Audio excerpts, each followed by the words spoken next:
कबीर बामन गुरु है जगत का, भगतन का गुर नाहे। अर्ज उर्ज कै पच मुआ, चारों वेदों माहे। सो को टल गुर सेवियै, अहनिस सहज सुभाए। दर्शन परसें गुरु कै, जन्म मरण दुख जाए। श्लोक महला पहला। दया कपा संतोख सूत, जत गंढी सत वट। हे जनेऊ जी का, हई त पांडे कत। नाहे टुटै ना मल लगै, नाहे जलै न जाए। धन सो मानस नानका, जो गल चले पाए।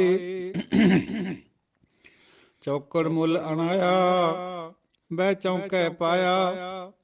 सिखां कन चढ़ाइयां, गुर ब्राह्मण थिया। ओह मूआ ओ चढ़ पिया, बेतगा गया। महला पहला। लख चोरियां लख जारियां, लख कूड़ियां लख गाल। लख ठगियां ਪਹਿਨਾਮੀਆਂ, ਰਾਤ ਦਿਨ ਸਜੀ ਨਾਲ। ਤੱਗ ਕਪਾਹੋਂ ਕੱਤੀਐ, ਬਾਹਮਣ ਵੱਟੇ ਆਏ। ਕੋਹ ਬੱਕਰਾ ਰਿੰਨ ਖਾਇਆ, ਸਭ ਕੋ ਆਖੈ ਪਾਏ। ਹੋਏ ਪੁਰਾਣਾ ਸੱਟੀਐ, ਪੀ ਫਿਰ ਪਾਈਐ ਹੋਰ। ਨਾਨਕ ਤੱਗ ਨਾ ਟੁੱਟਈ, ਜੇ ਤੱਗ ਹੋਵੈ ਜੋਰ। ਮਹੱਲਾ ਪਹਿਲਾ। ਨਾਇ ਮੰਨਿਆ ਪਤ ਉਪਜੈ, ਸਾਲਾ ਹੀ ਸੱਚ ਸੂਤ। ਦਰਗਾ ਅੰਦਰ ਪਾਈਐ, ਤੱਗ ਨਾ ਟੂਟ ਸਪੂਤ। ਮਹੱਲਾ ਪਹਿਲਾ।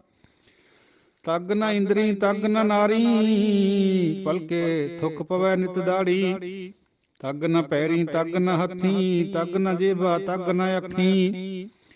ਬੇਤੱਗਾ ਆਪੇ ਬੱਤੈ, ਵਟ ਧਾਗੇ ਅਵਰਾਂ ਕੱਤੈ। ਲੈ ਭਾੜ ਕਰੇ ਵਿਆਹ, ਕੱਢ ਕਾਗਲ ਦੱਸੇ ਰਾਹ। ਸੁਣ ਵੇਖੋ ਲੋਕਾਂ ਇਹ ਵਿਡਾਣ, ਮਨ ਅੰਧਾ ਨਾਉ ਸਜਾਣ। ਪੌੜੀ। ਸਾਹਿਬ ਹੋਏ ਦਿਆਲ ਕਿਰਪਾ ਕਰੇ, ਤਾਂ ਸਾਈ ਕਾਰ ਕਰਾਏ ਸੀ। ਸੋ ਸੇਵਕ ਸੇਵਾ ਕਰੇ, ਜਿਸਨੋ ਹੁਕਮ ਮਨਾਏ ਸੀ। ਹੁਕਮ ਮੰਨਿਆ ਹੋਵੇ ਪ੍ਰਵਾਨ, ਤਾਂ ਖਸਮੈ ਕਾ ਮਹਿਲ ਪਾਏ ਸੀ। ਖਸਮੈ ਭਾਵੈ ਸੋ ਕਰੇ, ਮਨੋ ਚਿੰਦਿਆ ਸੋ ਫਲ ਪਾਏ ਸੀ। ਤਾਂ ਦਰਗਾ ਪੈਦਾ ਜਾਏ ਸੀ। ਖਸਮੈ ਭਾਵੈ ਸੋ ਕਰੇ, ਮਨੋ ਚਿੰਦਿਆ ਸੋ ਫਲ ਪਾਏ ਸੀ। ਤਾਂ ਦਰਗਾ ਪੈਦਾ ਜਾਏ ਸੀ। ਵਾਹਿਗੁਰੂ ਜੀ ਕਾ ਖਾਲਸਾ, ਵਾਹਿਗੁਰੂ ਜੀ ਕੀ ਫਤਿਹ। ਸ੍ਰੀ ਗੁਰੂ ਗ੍ਰੰਥ ਸਾਹਿਬ ਜੀ ਦੀ ਯਾਦ ਵਿੱਚ ਜੁੜਦੀ ਰੋਜ਼ ਦੀ ਤਰ੍ਹਾਂ ਪਿਆਰੀ ਸਾਧ ਸੰਗਤ ਜੀਓ, ਗੁਰਬਾਣੀ ਵਿਚਾਰ ਦੇ ਗੁਰਮੁਖ ਸੱਜਣੋ, ਅੱਜ ਦੀ ਵਿਚਾਰ ਤੁੱਛ ਬੁੱਧੀ ਅਨੁਸਾਰ ਹਾਜ਼ਰ ਹੈ। ਗੁਰੂ ਨਾਨਕ ਪਾਤਸ਼ਾਹ ਇਹਨਾਂ ਸ਼ਲੋਕਾਂ ਦੇ ਵਿੱਚ ਸਮਝਾ ਰਹੇ ਹਨ ਪੰਡਤ ਨੂੰ ਜਨੇਊ ਬਾਰੇ। ਦਇਆ ਕਪਾਹ ਸੰਤੋਖ ਸੂਤ। ਪੰਡਤ ਜੀ, ਕਪਾਹ ਦਇਆ ਦੀ ਹੋਵੇ, ਜਿੱਤੋਂ ਤੂੰ ਇਸ ਬਣਾਉਣਾ ਹੈ ਜਨੇਊ। ਸੂਤ ਹੋਵੇ ਸੰਤੋਖ ਦਾ, ਗੰਢ ਦਿੱਤੀ ਹੋਵੇ ਜਤ ਦੀ, ਇੰਦਰੀਆਂ ਪਰ ਕੰਟਰੋਲ, ਉਹਨੂੰ ਕਹਿੰਦੇ ਜਤ। ਜਤ ਰੱਖਣਾ ਸੰਸਾਰ ਦੇ ਵਿੱਚ ਬਹੁਤ ਬੜਾ ਕਰਮ ਗਿਣਿਆ ਜਾਂਦਾ ਸੀ। ਭੈਰੋਂ ਹਨੂੰਮਾਨ ਵਰਗੇ ਕਈ ਜਤੀ ਗਿਣੇ ਜਾਂਦੇ, 6 ਜਤੀ ਹੈ। ਦੱਤਾਤਰੇय ਵੀ ਹੈ ਉਹਨਾਂ 'ਚ, ਆਪਣਾ ਲਛਮਣ ਵੀ ਹੈ। ਲੇਕਿਨ ਗੁਰਬਾਣੀ ਦਾ ਫਰਮਾਨ ਹੈ ਵੀ 6 ਜਤੀ ਮਾਇਆ ਕੇ ਬੰਦਾ, ਇਹ ਵੀ ਸਭ ਮਾਇਆ ਵਿੱਚ ਹੈ। ਤੋ ਪੰਡਿਤ ਜੀ, ਜਿਹੜੀ ਗੰਢ ਦੇਣੀ ਹੈ ਉਹ ਜਤ ਦੀ ਦੇ, ਔਰ ਵੱਟ ਦੇਣਾ ਉਹ ਸੱਤ ਦਾ, ਸੱਚ ਦਾ। ਇਹ ਜਨੇਊ ਜੀ ਕਾ ਹਈ ਤਾਂ ਪਾਂਡੇ ਕਤ। ਇਹ ਜਿਹੜਾ ਜਨੇਊ ਹੈ ਮਨ ਦਾ, ਜੇ ਤੇਰੇ ਕੋਲ ਹੈਗਾ ਤਾਂ ਮੇਰੇ ਵੱਲ ਨੂੰ ਘੱਲ ਲਓ ਭੇਜ। ਆ ਜਿਹੜਾ ਨਕਲੀ ਜਨੇਊ ਤੂੰ ਲਈ ਫਿਰਦਾ ਤਾਗਿਆਂ ਦਾ ਬਣਾਇਆ ਹੋਇਆ, ਸੂਤ ਦਾ ਕੱਤਿਆ ਹੋਇਆ, ਇਹ ਨਾਲ ਨਹੀਂ ਜਾਣਾ। ਨਾਲ ਜਾਣ ਵਾਲਾ ਜਨੇਊ ਕਿਹੜਾ, ਉਹ ਅੱਗੇ ਚੱਲ ਕੇ ਫਰਮਾ ਰਹੇ ਆ। ਪਹਿਲਾਂ ਇਸ ਨਕਲੀ ਜਨੇਊ ਦੀ ਗੱਲ ਕਰ ਰਹੇ ਹਾਂ। ਨਾ ਇਹ ਟੁੱਟੇ, ਨਾ ਮਲ ਲੱਗੇ, ਨਾ ਇਹ ਜਲਿਆ ਨਾ ਜਾਏ। ਜਿਹੜਾ ਅਸਲੀ ਜਨੇਊ ਹੈ ਨਾਮ ਵਾਲਾ, ਉਹ ਟੁੱਟਦਾ ਨਹੀਂ, ਮੈਲ ਨਹੀਂ ਲੱਗਦੀ, ਜਲਦਾ ਨਹੀਂ, ਜਾਂਦਾ ਨਹੀਂ, ਖਤਮ ਨਹੀਂ ਹੁੰਦਾ। ਧੰਨ ਸੋ ਮਾਨਸ ਨਾਨਕਾ ਜੋ ਗਲ ਚੱਲੇ ਪਾਏ। ਜਿਨ੍ਹਾਂ ਨੇ ਨਾਮ ਵਾਲਾ ਜਨੇਊ ਗਲ 'ਚ ਪਾ ਲਿਆ, ਮਤਲਬ ਹੈ ਜਿਹੜੇ ਨਾਮ ਨਾਲ ਜੁੜ ਗਏ, ਡੁਐਲਿਟੀ ਨੂੰ ਛੱਡ ਕੇ, ਉਹ ਮਨੁੱਖ ਧੰਨ ਹੈ। ਚੌਕੜ ਮੁੱਲ ਅਨਾਇਆ ਬੈ ਚੌਕੇ ਪਾਇਆ। 4 ਕੌਡੀਆਂ ਦਾ ਇਹ ਜਨੇਊ ਤਾਂ ਲੈ ਲਿਆ, ਖਰੀਦ ਲਿਆ, ਚੌਂਕੇ 'ਚ ਬਹਿ ਕੇ ਪਾ ਲਿਆ, ਚੌਂਕਾ ਸੁੱਚਾ ਕਰਕੇ। ਸਿੱਖਾ ਕੰਨ ਚੜਾਈਆਂ, ਕੰਨ ਵਿੱਚ ਫੂਕ ਮਾਰ ਕੇ ਸਿੱਖਿਆ ਦੇਤੀ, ਜਿਹਨੂੰ ਆਪਾਂ ਕਹਿੰਦੇ ਹਾਂ ਇਨੀਸ਼ੀਏਸ਼ਨ ਧਰਮ ਦੇ ਵਿੱਚ। ਗੁਰ ਬ੍ਰਾਹਮਣ ਥਿਆ, ਬ੍ਰਾਹਮਣ ਨੂੰ ਗੁਰੂ ਬਣਾ ਲਿਆ। ਉਹ ਮੂਆ ਉਹ ਝੜ ਪਿਆ, ਬੇਤੱਗਾ ਗਿਆ। ਜਦ ਬੰਦਾ ਮਰ ਜਾਂਦਾ ਇਹ ਜਨੇਊ ਇੱਥੇ ਰਹਿ ਜਾਂਦਾ, ਝੜ ਜਾਂਦਾ, ਔਰ ਗਾਹਾਂ ਅੱਗੇ ਬੇਤੱਗਾ ਹੀ ਚਲੇ ਜਾਂਦਾ। ਤਾਂ ਹੀ ਤਾਂ ਪਾਤਸ਼ਾਹ ਫਰਮਾਉਂਦੇ ਵੀ ਪੰਡਿਤ ਜੀ ਉਹ ਜਨੇਊ ਪਾ ਜਿਹੜਾ ਨਾਲ ਜਾਵੇ, ਇੱਥੇ ਵਾਲਾ ਜਨੇਊ ਮੈਂ ਨਹੀਂ ਪਾਉਣਾ। ਮਹਲਾ ਪਹਿਲਾ। ਲੱਖ ਚੋਰੀਆਂ, ਲੱਖ ਜਾਰੀਆਂ, ਲੱਖ ਕੂੜੀਆਂ, ਲੱਖ ਗਾਲ। ਲੱਖਾਂ ਹੀ ਚੋਰੀਆਂ, ਲੱਖਾਂ ਹੀ ਯਾਰੀਆਂ, ਯਾਰਾਨੇ। ਵੈਸੇ ਸਾਧ ਸੰਗਤ ਜੀ ਜਿਹੜਾ ਇਹ ਯਾਰ ਸ਼ਬਦ ਹੈ, ਇਹ ਪਰਸ਼ੀਅਨ ਦੇ ਵਿੱਚ ਤਾਂ ਇਹਦਾ ਹੋਰ ਮਤਲਬ ਹੈ। ਆਪਾਂ ਪੰਜਾਬੀ ਦੇ ਵਿੱਚ ਇਹਦੀ ਭਾਵਨਾ ਹੋਰ ਤਰ੍ਹਾਂ ਬਣ ਗਈ ਹੈ। ਮੁਹੰਮਦ ਸਾਹਿਬ ਦੇ ਵੀ 4 ਯਾਰ ਹੁੰਦੇ ਸੀ। ਯਾਰ ਤਾਂ ਉਧਰ ਫਾਰਸੀ ਦੇ ਵਿੱਚ ਤਾਂ ਬਹੁਤ ਪ੍ਰੇਮ ਵਾਲਾ ਸ਼ਬਦ ਹੈ, ਪਰ ਆਪਣੀ ਸਭਿਅਤਾ ਦੇ ਵਿੱਚ ਆਪਾਂ ਪੰਜਾਬੀ ਦੇ ਵਿੱਚ ਇਹਨੂੰ, ਆਪਣੇ ਪੰਜਾਬ ਦੇ ਵਿੱਚ ਇਹਨੂੰ ਹੋਰ ਤਰੀਕੇ ਨਾਲ ਦੇਖਦੇ ਹਾਂ। ਜਿਹੜਾ ਚੋਰੀ ਤੋਂ ਕਿਸੇ ਔਰਤ ਕੋਲ ਜਾਂਦਾ ਹੋਵੇ ਉਹਨੂੰ ਯਾਰ ਕਹਿੰਦੇ ਆ। ਲੱਖ ਕੂੜੀਆਂ, ਲੱਖ ਗਾਲ। ਲੱਖਾਂ ਹੀ ਝੂਠੀਆਂ ਗੱਲਾਂ, ਲੱਖਾਂ ਹੀ ਗਾਲਾਂ, ਲੱਖ ਠੱਗੀਆਂ ਪਹਿਨਾਮੀਆਂ ਰਾਤ ਦਿਨ ਸਜੀ ਨਾਲ। ਬੰਦਾ ਲੱਖਾਂ ਹੀ ਠੱਗੀਆਂ ਮਾਰਦਾ, ਚੋਰੀ ਤੋਂ ਪਾਪ ਕਰਦਾ, ਔਰ ਆਪਣੇ ਜੀ ਦੇ ਨਾਲ ਦਿਨ ਰਾਤ ਇਹੀ ਚੀਜ਼ਾਂ ਰੱਖਦਾ। ਜਿਹੜਾ ਅਸਲੀ ਜਨੇਊ ਹੈ ਨਾਮ ਵਾਲਾ, ਉਹ ਨਹੀਂ ਰੱਖਦਾ। ਗੁਰਬਾਣੀ ਦਾ ਫਰਮਾਨ ਹੈ ਬਈ ਜਿਹੜੀਆਂ ਚੋਰੀਆਂ ਠੱਗੀਆਂ ਤੂੰ ਲੁੱਕ ਕੇ ਕਰਦਾ ਹੈ, ਉਹ ਅਖੀਰ ਨੂੰ ਪ੍ਰਗਟ ਹੋ ਜਾਂਦੀਆਂ। ਫਿਰ ਗੁਰਬਾਣੀ 'ਚ ਇੱਕ ਜਗ੍ਹਾ ਫਰਮਾਨ ਹੈ, ਪ੍ਰਗਟ ਭਏ ਸੰਸਾਰ ਮੈਂ ਹੈ ਫਿਰਤੇ ਪਹਿਨਾਮ। ਜਿਹੜੇ ਚੋਰੀ ਦੇ ਪਾਪ ਕਰੀ ਫਿਰਦਾ ਸੀ, ਅਖੀਰ ਨੂੰ ਸੰਸਾਰ ਵਿੱਚੋਂ ਪ੍ਰਗਟ ਹੋ ਜਾਂਦੇ। ਇਹ ਪਿਨਾਹਾ ਸ਼ਬਦ ਤੋਂ ਬਣਿਆ ਸਾਧ ਸੰਗਤ ਜੀ, ਪਹਿਨਾਮੀਆਂ। ਪਿਨਾਹਾ ਫਾਰਸੀ ਦਾ ਸ਼ਬਦ ਹੈ। ਪਿਨਾਹਾ ਦਾ ਮਤਲਬ ਹੁੰਦਾ ਲੁਕਵਾਂ। ਗਰ ਕੋਈ ਸ਼ੈ ਨਹੀਂ ਹੈ ਪਿਨਹਾ ਤੋ ਕਿਉਂ ਸਰਾਪਾ ਤਲਾਸ਼ ਹੂੰ ਮੈਂ, ਕਿਸੇ ਕਵੀ ਨੇ ਲਿਖਿਆ। ਜੇ ਪਰਮਾਤਮਾ ਲੁਕਵਾਂ ਨਹੀਂ ਹੈ, ਫਿਰ ਮੈਂ ਸਿਰ ਤੋਂ ਪੈਰਾਂ ਤੱਕ ਸਰਾਪਾ ਕਿਉਂ ਉਹਦੀ ਤਲਾਸ਼ ਵਿੱਚ ਹੈ। ਨਿਗਾਹ ਕੋ ਨਜ਼ਾਰੇ ਕੀ ਤਮੰਨਾ ਹੈ, ਦਿਲ ਮੇਂ ਜੁਸਤਜੂ ਹੈ, ਦਿਲ ਮੇਂ ਜੁਸਤਜੂ ਹੈ ਆਰਜ਼ੂ ਕੀ। ਵੀ ਮੇਰੇ ਮਨ 'ਚ ਉਹਨੂੰ ਦੇਖਣ ਦੀ, ਉਹਦੇ ਨਜ਼ਾਰੇ ਨੂੰ ਦੇਖਣ ਦੀ ਤਮੰਨਾ ਹੈ, ਔਰ ਆਰਜ਼ੂ ਇਹ ਹੈ, ਜੁਸਤਜੂ ਇਹ ਹੈ ਵੀ ਮੈਂ ਉਹਨੂੰ ਮਿਲਾਂ। ਉਹ ਜਿਹੜਾ ਲੁਕਿਆ ਬੈਠਾ ਹੈ, ਵੈਸੇ ਉਹਦੇ ਬਾਰੇ 'ਚ ਉਸਤਾਦ ਜੌਕ ਇੱਕ ਸ਼ਾਇਰ ਹੋਇਆ, ਉਹਨੇ ਇਹ ਵੀ ਲਿਖਿਆ ਹੈ ਬੇਪਰਦ ਇਤਨਾ ਕਿ ਹਰ ਜ਼र्रे में है उसका ज़हूर, है बापर्द इतना कि नज़र तक आता नहीं। ਉਹ ਇੰਨਾ ਨੰਗਾ ਹੈ, ਮਤਲਬ ਲੁਕਿਆ ਵਾ ਨਹੀਂ ਹੈ, ਵੀ ਹਰ ਜ਼ਰੇ ਦੇ 'ਚ ਉਹਦਾ ਜ਼ਹੂਰ ਹੈ, ਉਹਦੀ ਸੱਤਾ ਬੋਲਦੀ ਹੈ ਹਰ ਇੱਕ ਜ਼ਰੇ 'ਚ। ਲੇਕਿਨ ਲੁਕਿਆ ਵਾ ਇੰਨਾ ਵੀ ਨਜ਼ਰ ਤੱਕ ਆਉਂਦਾ ਨਹੀਂ, ਨਜ਼ਰ ਆਉਂਦਾ ਕੋਈ ਨਹੀਂ, ਲੇਕਿਨ ਸੱਤਾ ਹਰ ਇੱਕ ਜਗ੍ਹਾ ਹੈ ਉਹਦੀ। ਤਾਂ ਪਰਮਾਤਮਾ ਜਿਹੜਾ ਹੈ ਉਹਨੂੰ ਪਿਨਹਾ ਕਿਹਾ ਜਾਂਦਾ ਹੈ। ਜਿਹੜੇ ਉਹਦੇ ਭਗਤ ਹੁੰਦੇ ਆ ਉਹ ਉਹਨੂੰ ਪ੍ਰਗਟ ਕਰ ਲੈਂਦੇ। ਇਹ ਪਿਨਹਾ ਸ਼ਬਦ ਦਾ ਜਿਹੜਾ ਇਸੇ ਤੋਂ ਪਹਿਨਾਮੀ ਬਣਿਆ, ਲੁਕ ਕੇ ਕਰਨ ਵਾਲੇ ਪਾਪਾਂ ਨੂੰ ਪਹਿਨਾਮੀ ਕਹਿੰਦੇ। ਪਿਨਹਾ ਹੁੰਦਾ ਲੁਕਣਾ, ਲੁਕਿਆ ਹੋਇਆ। ਉਹ ਮੂਆ ਉਹ ਝੜ ਪਿਆ, ਲੱਖ ਚੋਰੀਆਂ ਲੱਖ ਜਾਰੀਆਂ, ਲੱਖ ਕੂੜੀਆਂ ਲੱਖ ਗਾਲ, ਲੱਖ ਠੱਗੀਆਂ ਪੈਨਾਮੀਆਂ, ਰਾਤ ਦਿਨ ਸਜੀ ਨਾਲ। ਇਹ ਕੁਛ ਕਰਦਾ ਬੰਦਾ। ਤੱਗ ਕਪਾਹੋਂ ਕੱਤੀ ਹੈ, ਬਾਹਮਣ ਬੱਟੇ ਆਏ। ਕਪਾਹ ਤੋਂ ਤਾਗਾ ਬਣਾ ਲਿਆ, ਜਨੇਊ ਬਣਾ ਲਿਆ, ਬਾਹਮਣ ਨੇ ਆ ਕੇ ਉਹਨੂੰ ਵੱਟ ਦੇਤਾ। ਕੋਹ ਬੱਕਰਾ ਰਿੰਨ ਖਾਇਆ, ਸਭ ਕੋ ਆਖੇ ਪਾਏ। ਬੱਕਰਾ ਵੱਢ ਕੇ ਜਦ ਜਨੇਊ ਪਾਉਂਦੇ, ਇਹਨਾਂ ਦੀ ਰਸਮ ਹੈ ਇਹ, ਰਿੰਨ ਕੇ ਖਾ ਲੈਂਦੇ। ਜਿਹੜੇ ਉੱਥੇ ਪ੍ਰੈਜੈਂਟ ਹੁੰਦੇ ਸਾਰੇ ਰਿਸ਼ਤੇਦਾਰ ਵਗੈਰਾ, ਇਹਨੂੰ ਯੁੱਗੋ ਪਵੀਤ ਦੀ ਰਸਮ ਕਹਿੰਦੇ ਹੋ, ਉਹ ਸਾਰੇ ਹੀ ਕਹਿ ਦਿੰਦੇ ਪਾਓ ਜੀ ਪਾਓ। ਜਿਵੇਂ ਬਰਾਤੀਆਂ ਨੂੰ ਪੁਰਾਣੇ ਸਮਿਆਂ ਦੇ ਵਿੱਚ ਜਦ ਭੋਜਨ ਵਰਤਾਇਆ ਜਾਂਦਾ ਸੀ, ਜਿੰਨਾ ਚਿਰ ਆਖਰੀ ਬੰਦੇ ਨੂੰ ਵੀ ਭੋਜਨ ਨਹੀਂ ਸੀ ਥਾਲ ਵਗੈਰਾ ਰੱਖਿਆ ਜਾਂਦਾ, ਉਨਾ ਚਿਰ ਕੋਈ ਛਕਦਾ ਨਹੀਂ ਸੀ ਹੁੰਦਾ। ਫਿਰ ਘਰ ਦਾ ਕੋਈ ਬੰਦਾ ਆ ਕੇ ਹੱਥ ਬੰਨ੍ਹ ਕੇ ਕਹਿੰਦਾ ਹੁੰਦਾ ਸੀ, ਛਕੋ ਜੀ ਛਕੋ। ਉਸੇ ਤਰ੍ਹਾਂ ਸਭ ਕੋ ਆਖੇ ਪਾਏ। ਹੋਏ ਪੁਰਾਣਾ ਸੁੱਟੀਐ, ਭੀ ਫਿਰ ਪਾਈਏ ਹੋਰ। ਜਦ ਇਹ ਪੁਰਾਣਾ ਹੋ ਜਾਂਦਾ ਜਨੇਊ, ਇਹਨੂੰ ਸਿੱਟ ਦਿੰਦੇ, ਫਿਰ ਨਵਾਂ ਪਾ ਲੈਂਦੇ। ਨਾਨਕ ਤੱਗ ਨਾ ਟੁੱਟਈ, ਜੇ ਤੱਗ ਹੋਵੇ ਜੋਰ।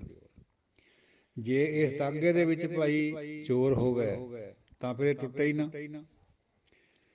ਨਾਮ ਦੇ ਮੁਕਾਬਲੇ ਤੇ ਇਸ ਤਾਗੇ ਦੀ ਵਿਚਾਰ ਕਰ ਰਹੇ ਹਾਂ। ਜੇ ਨਾਮ ਵਾਲਾ ਤਾਗਾ ਪੈ ਜੇ, ਉਹ ਇੰਨੇ ਜ਼ੋਰ ਵਾਲਾ, ਉਹ ਕਦੇ ਟੁੱਟਦਾ ਹੀ ਨਹੀਂ, ਦਰਗਾਹ ਵਿੱਚ ਨਾਲ ਜਾਂਦਾ। ਉਸੇ ਦੇ ਨਾਲ ਬੰਦਾ ਧਰਮਰਾਜ ਤੋਂ ਵੀ ਬਚ ਰਹਿੰਦਾ ਤੇ ਪਰਮਾਤਮਾ ਦੇ ਚਰਨਾਂ 'ਚ ਲੀਨ ਹੋ ਜਾਂਦਾ। 84 ਕੱਟੀ ਜਾਂਦੀ ਹੈ। ਮਹੱਲਾ ਪਹਿਲਾ। ਨਾਏ ਮੰਨਿਆ ਪਤ ਉਪਜੈ, ਸਾਲਾਹੀ ਸੱਚ ਸੂਤ। ਜੇ ਨਾਮ ਨੂੰ ਮੰਨ ਲਵੇ ਬੰਦਾ, ਫਿਰ ਉਹਦੀ ਇੱਜ਼ਤ ਪੈਦਾ ਹੁੰਦੀ ਹੈ। ਦਰਗਾਹ ਵਿੱਚ ਉਹ ਇੱਜ਼ਤ ਜਾਂਦੀ ਹੈ, ਨਾਲ ਦੁਨੀਆ ਵਾਲੀ ਨਹੀਂ ਜਾਂਦੀ। ਉਹ ਸੱਚੀ, ਜਿਹੜਾ ਸੱਚਾ ਨਾਮ ਹੈ, ਤਾਗੇ ਰੂਪ ਜਿਹਨੂੰ ਤਾਗੇ ਦੇ ਨਾਲ, ਤਾਗੇ ਨੂੰ ਨਾਮ ਦੇ ਨਾਲ ਤੁਲਨਾ ਦਿੱਤੀ ਹੋਈ ਹੈ। ਉਹ ਜਿਹੜਾ ਅਸਲੀ ਨਾਮ ਹੈ, ਤਾਗਾ ਹੈ, ਉਹਦੀ ਸਿਫਤ ਸਲਾਹ ਕਰ ਪਾਈ, ਜਿਹਦੇ ਨਾਲ ਦਰਗਾਹ ਦੇ ਵਿੱਚ ਤੇਰੀ ਪੱਤ ਬਣੂਗੀ, ਇੱਜ਼ਤ ਬਣੂਗੀ। ਦਰਗਾਹ ਅੰਦਰ ਪਾਈ ਹੈ ਤੱਗ ਨਾ ਟੁੱਟ ਸਪੂਤ। ਇਹ ਤਾਗੇ ਨੇ ਤੇਰੇ ਨਾਲ ਚਲੇ ਜਾਣਾ, ਜਿਹੜਾ ਨਾਮ ਵਾਲਾ, ਇਹ ਪਵਿੱਤਰ ਨਾਮ ਨੇ ਟੁੱਟਣਾ ਨਹੀਂ ਹੈ। ਪੂਤ ਸ਼ਬਦ ਚੇਲਿਆਂ ਖਾਤਰ ਵੀ ਆਉਂਦਾ, ਪੁੱਤ ਖਾਤਰ ਵੀ ਆਉਂਦਾ, ਤੇ ਪਵਿੱਤਰ ਖਾਤਰ ਵੀ ਆਉਂਦਾ। ਇਹ ਜਿਹੋ ਜਿਹਾ ਕੰਟੈਕਸਟ ਹੁੰਦਾ, ਉਸ ਤਰ੍ਹਾਂ ਇਹਦੇ ਅਰਥ ਬਦਲ ਜਾਂਦੇ। ਮਹੱਲਾ ਪਹਿਲਾ। ਤੱਗ ਨਾ ਇੰਦਰੀ, ਤੱਗ ਨਾ ਨਾਰੀ, ਭਲਕੇ ਥੁੱਕ ਪਵੈ ਨਿਤ ਦਾੜੀ। ਨਾ ਤਾਂ ਸਾਡੀ ਇੰਦਰੀਆਂ ਪਰ ਕੋਈ ਤਾਗਾ ਹੈ, ਕੰਟਰੋਲ ਹੈ, ਨਾ ਨਾੜੀਆਂ ਪਰ ਹੈ। ਪਾਪ ਕਰਦੇ ਹੈ ਇਹਨਾਂ ਦੇ ਨਾਲ, ਫਿਰ ਸਵੇਰੇ ਉੱਠ ਕੇ ਦਾੜੀ ਵਿੱਚ ਥੁੱਕ ਪੈਂਦਾ, ਮਤਲਬ ਹੈ ਬਦਨਾਮੀ ਹੁੰਦੀ ਹੈ। ਇਹ ਭੋਗ ਕੇ ਬੰਦਾ ਵਿਸ਼ਿਆਂ ਵਿਕਾਰਾਂ ਵਾਲੇ ਖੁਆਰ ਹੁੰਦਾ ਨਿਤ। ਦਾੜੀ 'ਚ ਥੁੱਕ ਪੈਣ ਦਾ ਮਤਲਬ ਇਹ। ਇੱਥੋਂ ਸਾਧ ਸੰਗਤ ਜੀ ਇੱਕ ਗੱਲ ਹੋਰ ਵੀ ਸਮਝ ਆਉਂਦੀ ਹੈ ਬਈ, ਉਸ ਟਾਈਮ ਵੀ ਲੋਕ ਦਾੜੀ ਰੱਖਦੇ ਹੁੰਦੇ ਸੀ।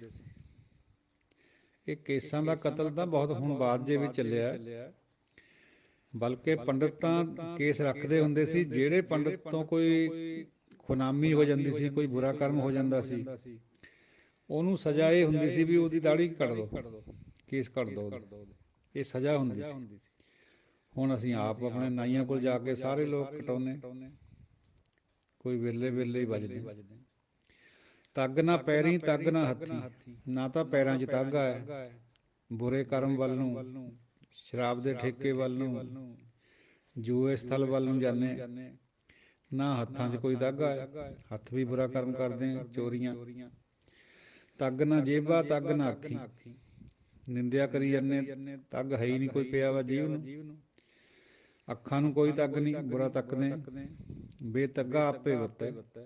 ਉਹ ਪੰਡਤ ਬੇਤੱਗਾ ਹੈ, ਕਿਉਂਕਿ ਉਹਨੇ ਨਕਲੀ ਜਨੇਊ ਪਾਇਆ ਹੋਇਆ। ਜਿਹੜਾ ਅਸਲੀ ਨਾਮ ਵਾਲਾ ਜਨੇਊ ਹੈ ਉਹ ਨਹੀਂ ਉਹਦੇ ਕੋਲ। ਉਹ ਆਪ ਤਾਂ ਫਿਰਦਾ, ਵੱਤਣਾ ਹੁੰਦਾ ਫਿਰਨਾ। ਉਹ ਆਪ ਤਾਂ ਫਿਰਦਾ ਬਿਨਾਂ ਤਾਗੇ ਤੋਂ, ਨਾਮ ਵਾਲੇ ਤੋਂ।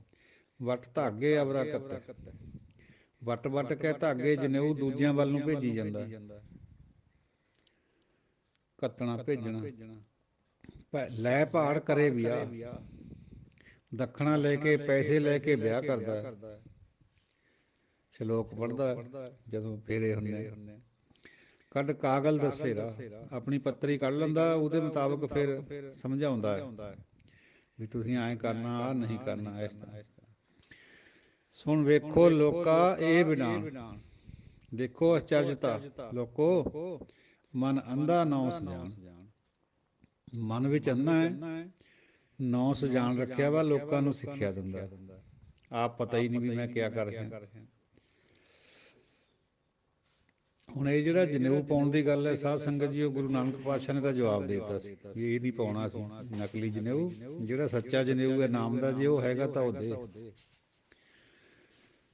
ਇਸੇ ਜਨੇਊ ਖਾਤਰ ਨੌਵੇਂ ਪਾਤਸ਼ਾਹ ਦੇ ਨੌਵੇਂ ਰੂਪ 'ਚ ਨੌਵੇਂ ਨਾਨਕ ਨੇ ਫਿਰ ਸ਼ਹੀਦੀ ਦਿੱਤੀ ਦਿੱਲੀ ਜਾ ਕੇ।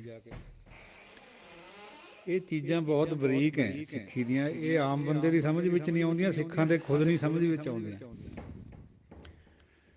ਜੇ ਕੋਈ ਜ਼ਬਰਦਸਤੀ ਕਿਸੇ ਦੇ ਜਨੇਊ ਉਤਾਰਦਾ ਸੀ ਤਾਂ ਜਾ ਕੇ ਸ਼ਹੀਦੀ ਦਿੱਤੀ। ਜਦੋਂ ਗਿਆਨ ਦੇ ਵਿੱਚ ਆਈ ਗੱਲ ਵੀ ਇਹ ਝੂਠਾ ਜਨੇਊ ਹੈ ਭਾਈ, ਨਾਲ ਨਹੀਂ ਜਾਂਦਾ, ਫਿਰ ਉਹ ਪਾਉਣ ਤੋਂ ਜਵਾਬ ਵੀ ਦੇਤਾ। ਸਿੱਖੀ ਦੀ ਹਰ ਗੱਲ ਬਹੁਤ ਬਿਨਾਂ ਹੈ, ਲੁਕਮੀ ਹੈ, ਨਹੀਂ ਸਮਝ ਆਉਂਦੀ ਬਿਨਾਂ ਸੰਗਤ ਤੋਂ, ਕਿਸੇ ਰਮੇ ਹੋਏ ਪੁੱਛ ਤੋਂ ਬਿਨਾਂ ਸਿੱਖੀ ਦੀ ਸਮਝ ਨਹੀਂ ਆਉਂਦੀ। ਪੌੜੀ ਸਾਹਿਬ ਹੋਏ ਦਿਆਲ, ਕਿਰਪਾ ਕਰੇ ਤਾਂ ਸਾਈ ਕਾਰ ਕਰਾਏ। ਜੇ ਪ੍ਰਮਾਤਮਾ ਦਿਆਲ ਹੋ ਜਾਏ, ਵਾਹਿਗੁਰੂ ਕਿਰਪਾ ਕਰ ਦੇਵੇ, ਫਿਰ ਉਹ ਇਹ ਕਾਰ ਨੂੰ ਕਰਾਉਂਦਾ ਜਿਹੜੀ ਨਾਮ ਵਾਲੀ ਹੈ, ਉਸ ਤੋਂ ਬਿਨਾਂ ਨਹੀਂ ਹੋ ਸਕਦੀ। ਸੋ ਸੇਵਕ ਸੇਵਾ ਕਰੇ ਜਿਸਨੋਂ ਹੁਕਮ ਮਨਾਏ ਸੀ। ਉਹ ਸੇਵਕ ਸੇਵਾ ਕਰਦਾ ਹੈ ਜਿਹਨੂੰ ਆਪਣਾ ਉਹ ਹੁਕਮ ਬਣਾ ਲੈਂਦਾ। ਦੂਜੇ ਤਾਂ ਸੇਵਾ ਸੰਭਾਲੇ ਕਰ ਸਕਦੇ ਆ, ਸੇਵਾ ਨਹੀਂ ਕਰ ਸਕਦਾ ਕੋਈ ਵੀ। ਸੇਵਾ ਦਾ ਰੁਤਬਾ ਸਾਧ ਸੰਗਤ ਜੀ ਬਹੁਤ ਉੱਚਾ ਹੈ। ਕੱਲ ਪਰਸੋਂ ਵੀ ਵਿਚਾਰ ਹੋਈ ਸੀ ਬਈ ਜਿੰਨਾ ਚਿਰ ਹਉਮੈ ਨਹੀਂ ਟੁੱਟਦੀ ਉਨਾ ਚਿਰ ਉਹ ਸੇਵਾ ਨਹੀਂ ਬਣਦੀ, ਸੇਵਾ ਸੰਭਾਲੇ ਰਹਿ ਜਾਂਦੀ ਹੈ। ਭਾਵੇਂ ਕਿ ਉਹ ਵੀ ਚੰਗੀ ਹੈ, ਮਾੜੀ ਨਹੀਂ ਹੈ, ਪਰ ਅਸਲੀ ਸੇਵਾ ਹੁੰਦੀ ਹੈ ਹਉਮੈ ਰਹਿਤ ਹੋ ਕੇ। ਜਦੋਂ ਅੰਦਰੋਂ ਮੈਂ ਟੁੱਟੀ, ਜਿਹੜੀ ਅਸੀਂ ਸੇਵਾ ਸੰਭਾਲ ਕਰਦੇ ਹਾਂ ਉਹ ਸੇਵਾ ਬਣ ਜਾਂਦੀ। ਇਹ ਕਿਰਪਾ ਤੋਂ ਬਿਨਾਂ ਨਹੀਂ ਹੁੰਦੀ। ਔਰ ਕਰੂਗਾ ਸੇਵਾ ਉਹ ਜਿਹੜਾ ਉਹਦੇ ਹੁਕਮ ਵਿੱਚ ਆ ਜਾਊਗਾ। ਹੁਕਮ ਵਿੱਚ ਕੌਣ ਆਊਗਾ? ਜਿਹਦੀ ਹਉਮੈ ਟੁੱਟੂਗੀ। ਨਾਨਕ ਹੁਕਮੈ ਜੇ ਬੁੱਝੈ ਤਾਂ ਹਉਮੈ ਕਹੈ ਨ ਕਰੇ। ਹੁਕਮ ਮੰਨਿਆ ਹੋਵੇ ਪ੍ਰਵਾਨ ਤਾਂ ਖਸਮੈ ਕਾ ਮਹਿਲ ਪਾਏ ਸੀ। ਜਿਹੜਾ ਉਹਦੇ ਹੁਕਮ ਨੂੰ ਮੰਨੂਗਾ ਉਹ ਪ੍ਰਵਾਨ ਹੁੰਦਾ ਦਰਗਾਹ ਦੇ ਵਿੱਚ। ਬਿਨਾਂ ਹੁਕਮ ਦੇ ਮੰਨੇ ਤੋਂ ਕੋਈ ਵੀ ਪ੍ਰਵਾਨ ਨਹੀਂ। ਖਸਮ ਦਾ ਮਹਿਲ ਉਹਨੂੰ ਮਿਲਣਾ ਹੈ ਜਿਹੜਾ ਉਹਦੇ ਹੁਕਮ ਵਿੱਚ ਆ ਗਿਆ, ਜਿਹਨੂੰ ਉਹਨੇ ਆਪਣੇ ਭਾਣੇ ਦੇ ਵਿੱਚ ਇਸ ਤੋਂ ਬਾਹਰ ਕੱਢ ਲਿਆ, ਖਲ ਜਗਣ ਤੋਂ 84 ਵਾਲੇ ਗੇਟ 'ਚ। ਹੁਕਮ ਪਛਾਣੈ ਸੋ ਇੱਕੋ ਜਾਣੈ, ਬੰਦਾ ਕਹੀਏ ਸੋਈ। ਕਬੀਰ ਜੀ ਫਰਮਾਉਂਦੇ ਵੀ ਬੰਦਾ ਹੀ ਉਹੀ ਹੈ ਜਿਹੜਾ ਉਹਦੇ ਹੁਕਮ ਨੂੰ ਪਛਾਣ ਲਵੇ, ਇੱਕ ਨੂੰ ਜਾਣ ਲਵੇ। ਆਪ ਜੀ ਨਿਗਾਹ ਮਾਰ ਕੇ ਦੇਖਿਓ ਵੀ ਕਿੰਨੇ ਕੁ ਲੋਕ ਹੈ ਇਸ ਸੰਸਾਰ ਦੇ ਵਿੱਚ। 130 ਕਰੋੜ ਆਬਾਦੀ 'ਚੋਂ ਕਿੰਨੇ ਕੁ ਲੋਕ ਐਸੇ ਹੋਣਗੇ ਜਿਹੜੇ ਇੱਕ ਵਾਰ ਖੜੇ ਹੋਣਗੇ, ਜਿਹੜੇ ਉਹਦੇ ਹੁਕਮ ਵਿੱਚ ਹੋਣਗੇ। ਬਹੁਤ ਵਿਰਲੇ ਹੁੰਦੇ। ਲੋੜਾਂ ਵਾਲੇ ਹੈਣ ਘਨੇਰੇ, ਲੱਭ ਕਿਤੋਂ ਬੇਲੋੜੇ। ਬੇਲੋੜੇ ਮਿਲ ਜਾਵਣ ਜੇਕਰ, ਚੁੰਮ ਤਿਨਾਂ ਦੇ ਜੋੜੇ। ਬੇਲੋੜੇ ਬਹੁਤ ਘੱਟ ਹੈ, ਲੋੜ ਵਾਲੇ ਸਾਰੇ ਹੀ ਹੈ। ਬੇਲੋੜੇ ਉਹੀ ਹੈ ਜਿਨ੍ਹਾਂ ਨੂੰ ਉਹ ਹੁਕਮ ਮਨਾ ਲੈਂਦਾ। ਉਹ ਉਹਦੀ ਹਰ ਇੱਕ ਚੀਜ਼ ਨੂੰ ਪ੍ਰਵਾਨ ਕਰਦੇ ਵੀ ਜੋ ਤੂੰ ਜਿਵੇਂ ਰੱਖ ਰਿਹਾ ਪ੍ਰਵਾਨ ਹੈ। ਜੇ ਮਹਿਲ ਦਿੰਦਾ ਤਾਂ ਵੀ ਪ੍ਰਵਾਨ ਹੈ, ਜੇ ਝੁੰਗੀ ਦਿੰਦਾ ਤਾਂ ਵੀ ਪ੍ਰਵਾਨ। ਜੇ ਮਖਮਲ ਪਹਿਨਾਉਣਾ ਤੈਨੂੰ ਮੰਨਦੇ ਆ, ਤੇਰਾ ਹੁਕਮ ਹੈ। ਜੇ ਨੰਗੇ ਫਿਰਦਾ ਜਾਂ ਪਾਟੇ ਹੋਏ ਕੱਪੜੇ ਪਵਾਏ ਹੋਏ ਤਾਂ ਵੀ ਤੇਰਾ ਹੁਕਮ ਹੈ। ਖਸਮੈ ਭਾਵੈ ਸੋ ਕਰੇ, ਮਨੋ ਚਿੰਦਿਆ ਸੋ ਫਲ ਪਾਈ ਸੀ। ਜੋ ਖਸਮ ਦਾ ਭਾਣਾ ਹੈ, ਜਿਹੜਾ ਉਹਨੂੰ ਕਰਦਾ ਹੈ, ਉਹਦੇ ਅਨੁਸਾਰ ਚੱਲਦਾ ਹੈ, ਉਹ ਆਪਣੇ ਮਨ ਦਾ ਚਿੰਦਿਆ ਹੋਇਆ ਫਲ, ਮਨ ਵਿੱਚ ਚਿੰਤਿਆ ਹੋਇਆ ਫਲ ਪਾ ਲੈਂਦਾ, ਯਾਨੀ ਨਾਮ ਨੂੰ ਪ੍ਰਾਪਤ ਹੋ ਜਾਂਦਾ। ਤਾਂ ਦਰਗਾਹ ਪੈਦਾ ਜਾਏ ਸੀ। ਉਹੀ ਮਨੁੱਖ ਦਰਗਾਹ ਦੇ ਵਿੱਚ ਪਹਿਨਣਾ ਹੁੰਦਾ ਹੈ। ਕਿਸੇ ਨੂੰ ਸਰੋਪਾ ਮਿਲਣਾ, ਉਹ ਸਰੋਪਾ ਵਡਿਆਈ ਦਾ ਸੂਚਕ ਹੁੰਦਾ। ਦਰਗਾਹ ਵਿੱਚ ਵਡਿਆਈ ਉਸੇ ਦੀ ਹੋਊਗੀ ਸਿਰ ਤੋਂ ਪੈਰਾਂ ਤੱਕ ਸਿਰੋਪਾ, ਸਿਰ ਤੋਂ ਪੈਰਾਂ ਤੱਕ ਸਿਰੋਪਾ ਹੁੰਦਾ ਸੀ ਅੱਗੇ।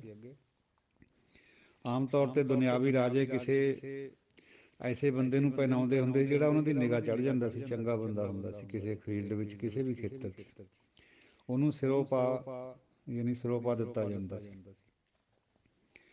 ਹੁਣ ਉਹਦੀ ਬਜਾਏ 2 ਮੀਟਰ ਦਾ ਕੱਪੜਾ ਦਿੱਤਾ ਜਾਂਦਾ, ਇੱਕ ਸੂਚਕ ਹੈ ਵਡਿਆਈ ਦਾ। ਗੁਰੂ ਘਰ ਤੋਂ ਵੀ ਸਰੋਪਾ ਉਹ ਦਿੱਤੇ ਜਾਂਦੇ, ਪਰ ਸਰੋਪੇ ਦੀ ਜਿਹੜੀ ਪਿੱਛੇ ਮਹੱਤਤਾ ਹੈ ਉਹ ਬਹੁਤ ਕਿਰ ਚੁੱਕੀ ਹੈ। ਕਿਰਨਾ ਹੁੰਦਾ ਖੁਰ ਜਾਣਾ। ਕਿਵੇਂ? ਜਿਹੜਾ ਕੋਈ ਅਖੰਡ ਪਾਠ ਵੀ ਕਰਾਉਂਦਾ ਉਹਨੂੰ ਵੀ ਸਰੋਪਾ ਦਿੰਦੇ।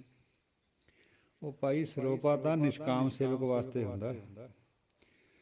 ਜਿਹੜਾ ਆਪਣੇ ਕਿਸੇ ਲਾਲਚ ਬਸ ਕੋਈ ਧਾਰਮਿਕ ਕਰਮ ਕਰ ਰਿਹਾ ਉਹਨੂੰ ਸਰੋਪੇ ਦਾ ਉਹ ਹੱਕਦਾਰ ਨਹੀਂ ਹੁੰਦਾ, ਉਹ ਤਾਂ ਪੈਸਾ ਧੇਲਾ ਹੀ ਲੈਂਦਾ ਹੈ। ਸਰੋਪਾ ਬਹੁਤ ਉੱਚੀ ਅਵਸਥਾ ਦਾ ਸੂਚਕ ਹੁੰਦਾ ਸੀਗਾ, ਪਰ ਅੱਜ ਕੱਲ੍ਹ ਅਸੀਂ ਇਹਨੂੰ ਆਪਣੇ ਨਾਲ ਜੋੜ ਲਿਆ ਸੰਸਾਰੀ ਬੰਦਿਆਂ ਨੇ। ਜਦ ਕੋਈ ਪਾਰਟੀ 'ਚੋਂ ਬੰਦਾ ਨਿਕਲ ਕੇ ਦੂਜੀ ਪਾਰਟੀ ਵੀ ਜਾਂਦਾ ਉਹਨੂੰ ਵੀ ਸਰੋਪਾ ਦਿੰਦੇ, ਪਤਾ ਹੀ ਨਹੀਂ ਮਰਿਆਦਾ ਦਾ ਵੀ ਸਰੋਪਾ ਅਸਲ 'ਚ ਕਿਹਨੂੰ ਦੇਣਾ। ਤੋ ਸਾਧ ਸੰਗਤ ਜੀ, ਦਰਗਾਹ ਦੇ ਵਿੱਚ ਸਿਰੋਪਾ ਉਸੇ ਨੂੰ ਮਿਲਦਾ, ਉਹੀ ਪਹਿਦਿਆ ਜਾਂਦਾ ਜਿਹੜਾ ਇੱਥੋਂ ਨਾਮ ਜਪ ਕੇ ਜਾਵੇ ਉਹਦੇ ਭਾਣੇ ਵਿੱਚ ਆ ਜਾਵੇ। ਬਿਨਾਂ ਭਾਣੇ ਤੋਂ ਕਿਸੇ ਬੰਦੇ ਦੀ ਕੋਈ ਪ੍ਰਵਾਨਗੀ ਦਰਗਾਹ ਵਿੱਚ ਨਹੀਂ ਹੁੰਦੀ, ਲੋਕਾਂ ਵਿੱਚ ਜ਼ਰੂਰ ਹੋ ਜਾਂਦੀ ਹੈ। ਲੋਕਾਂ ਦੇ ਦਸਤੂਰ ਹੋਰ ਹੈ, ਦਰਗਾਹ ਦੇ ਦਸਤੂਰ ਹੋਰ ਹੈ।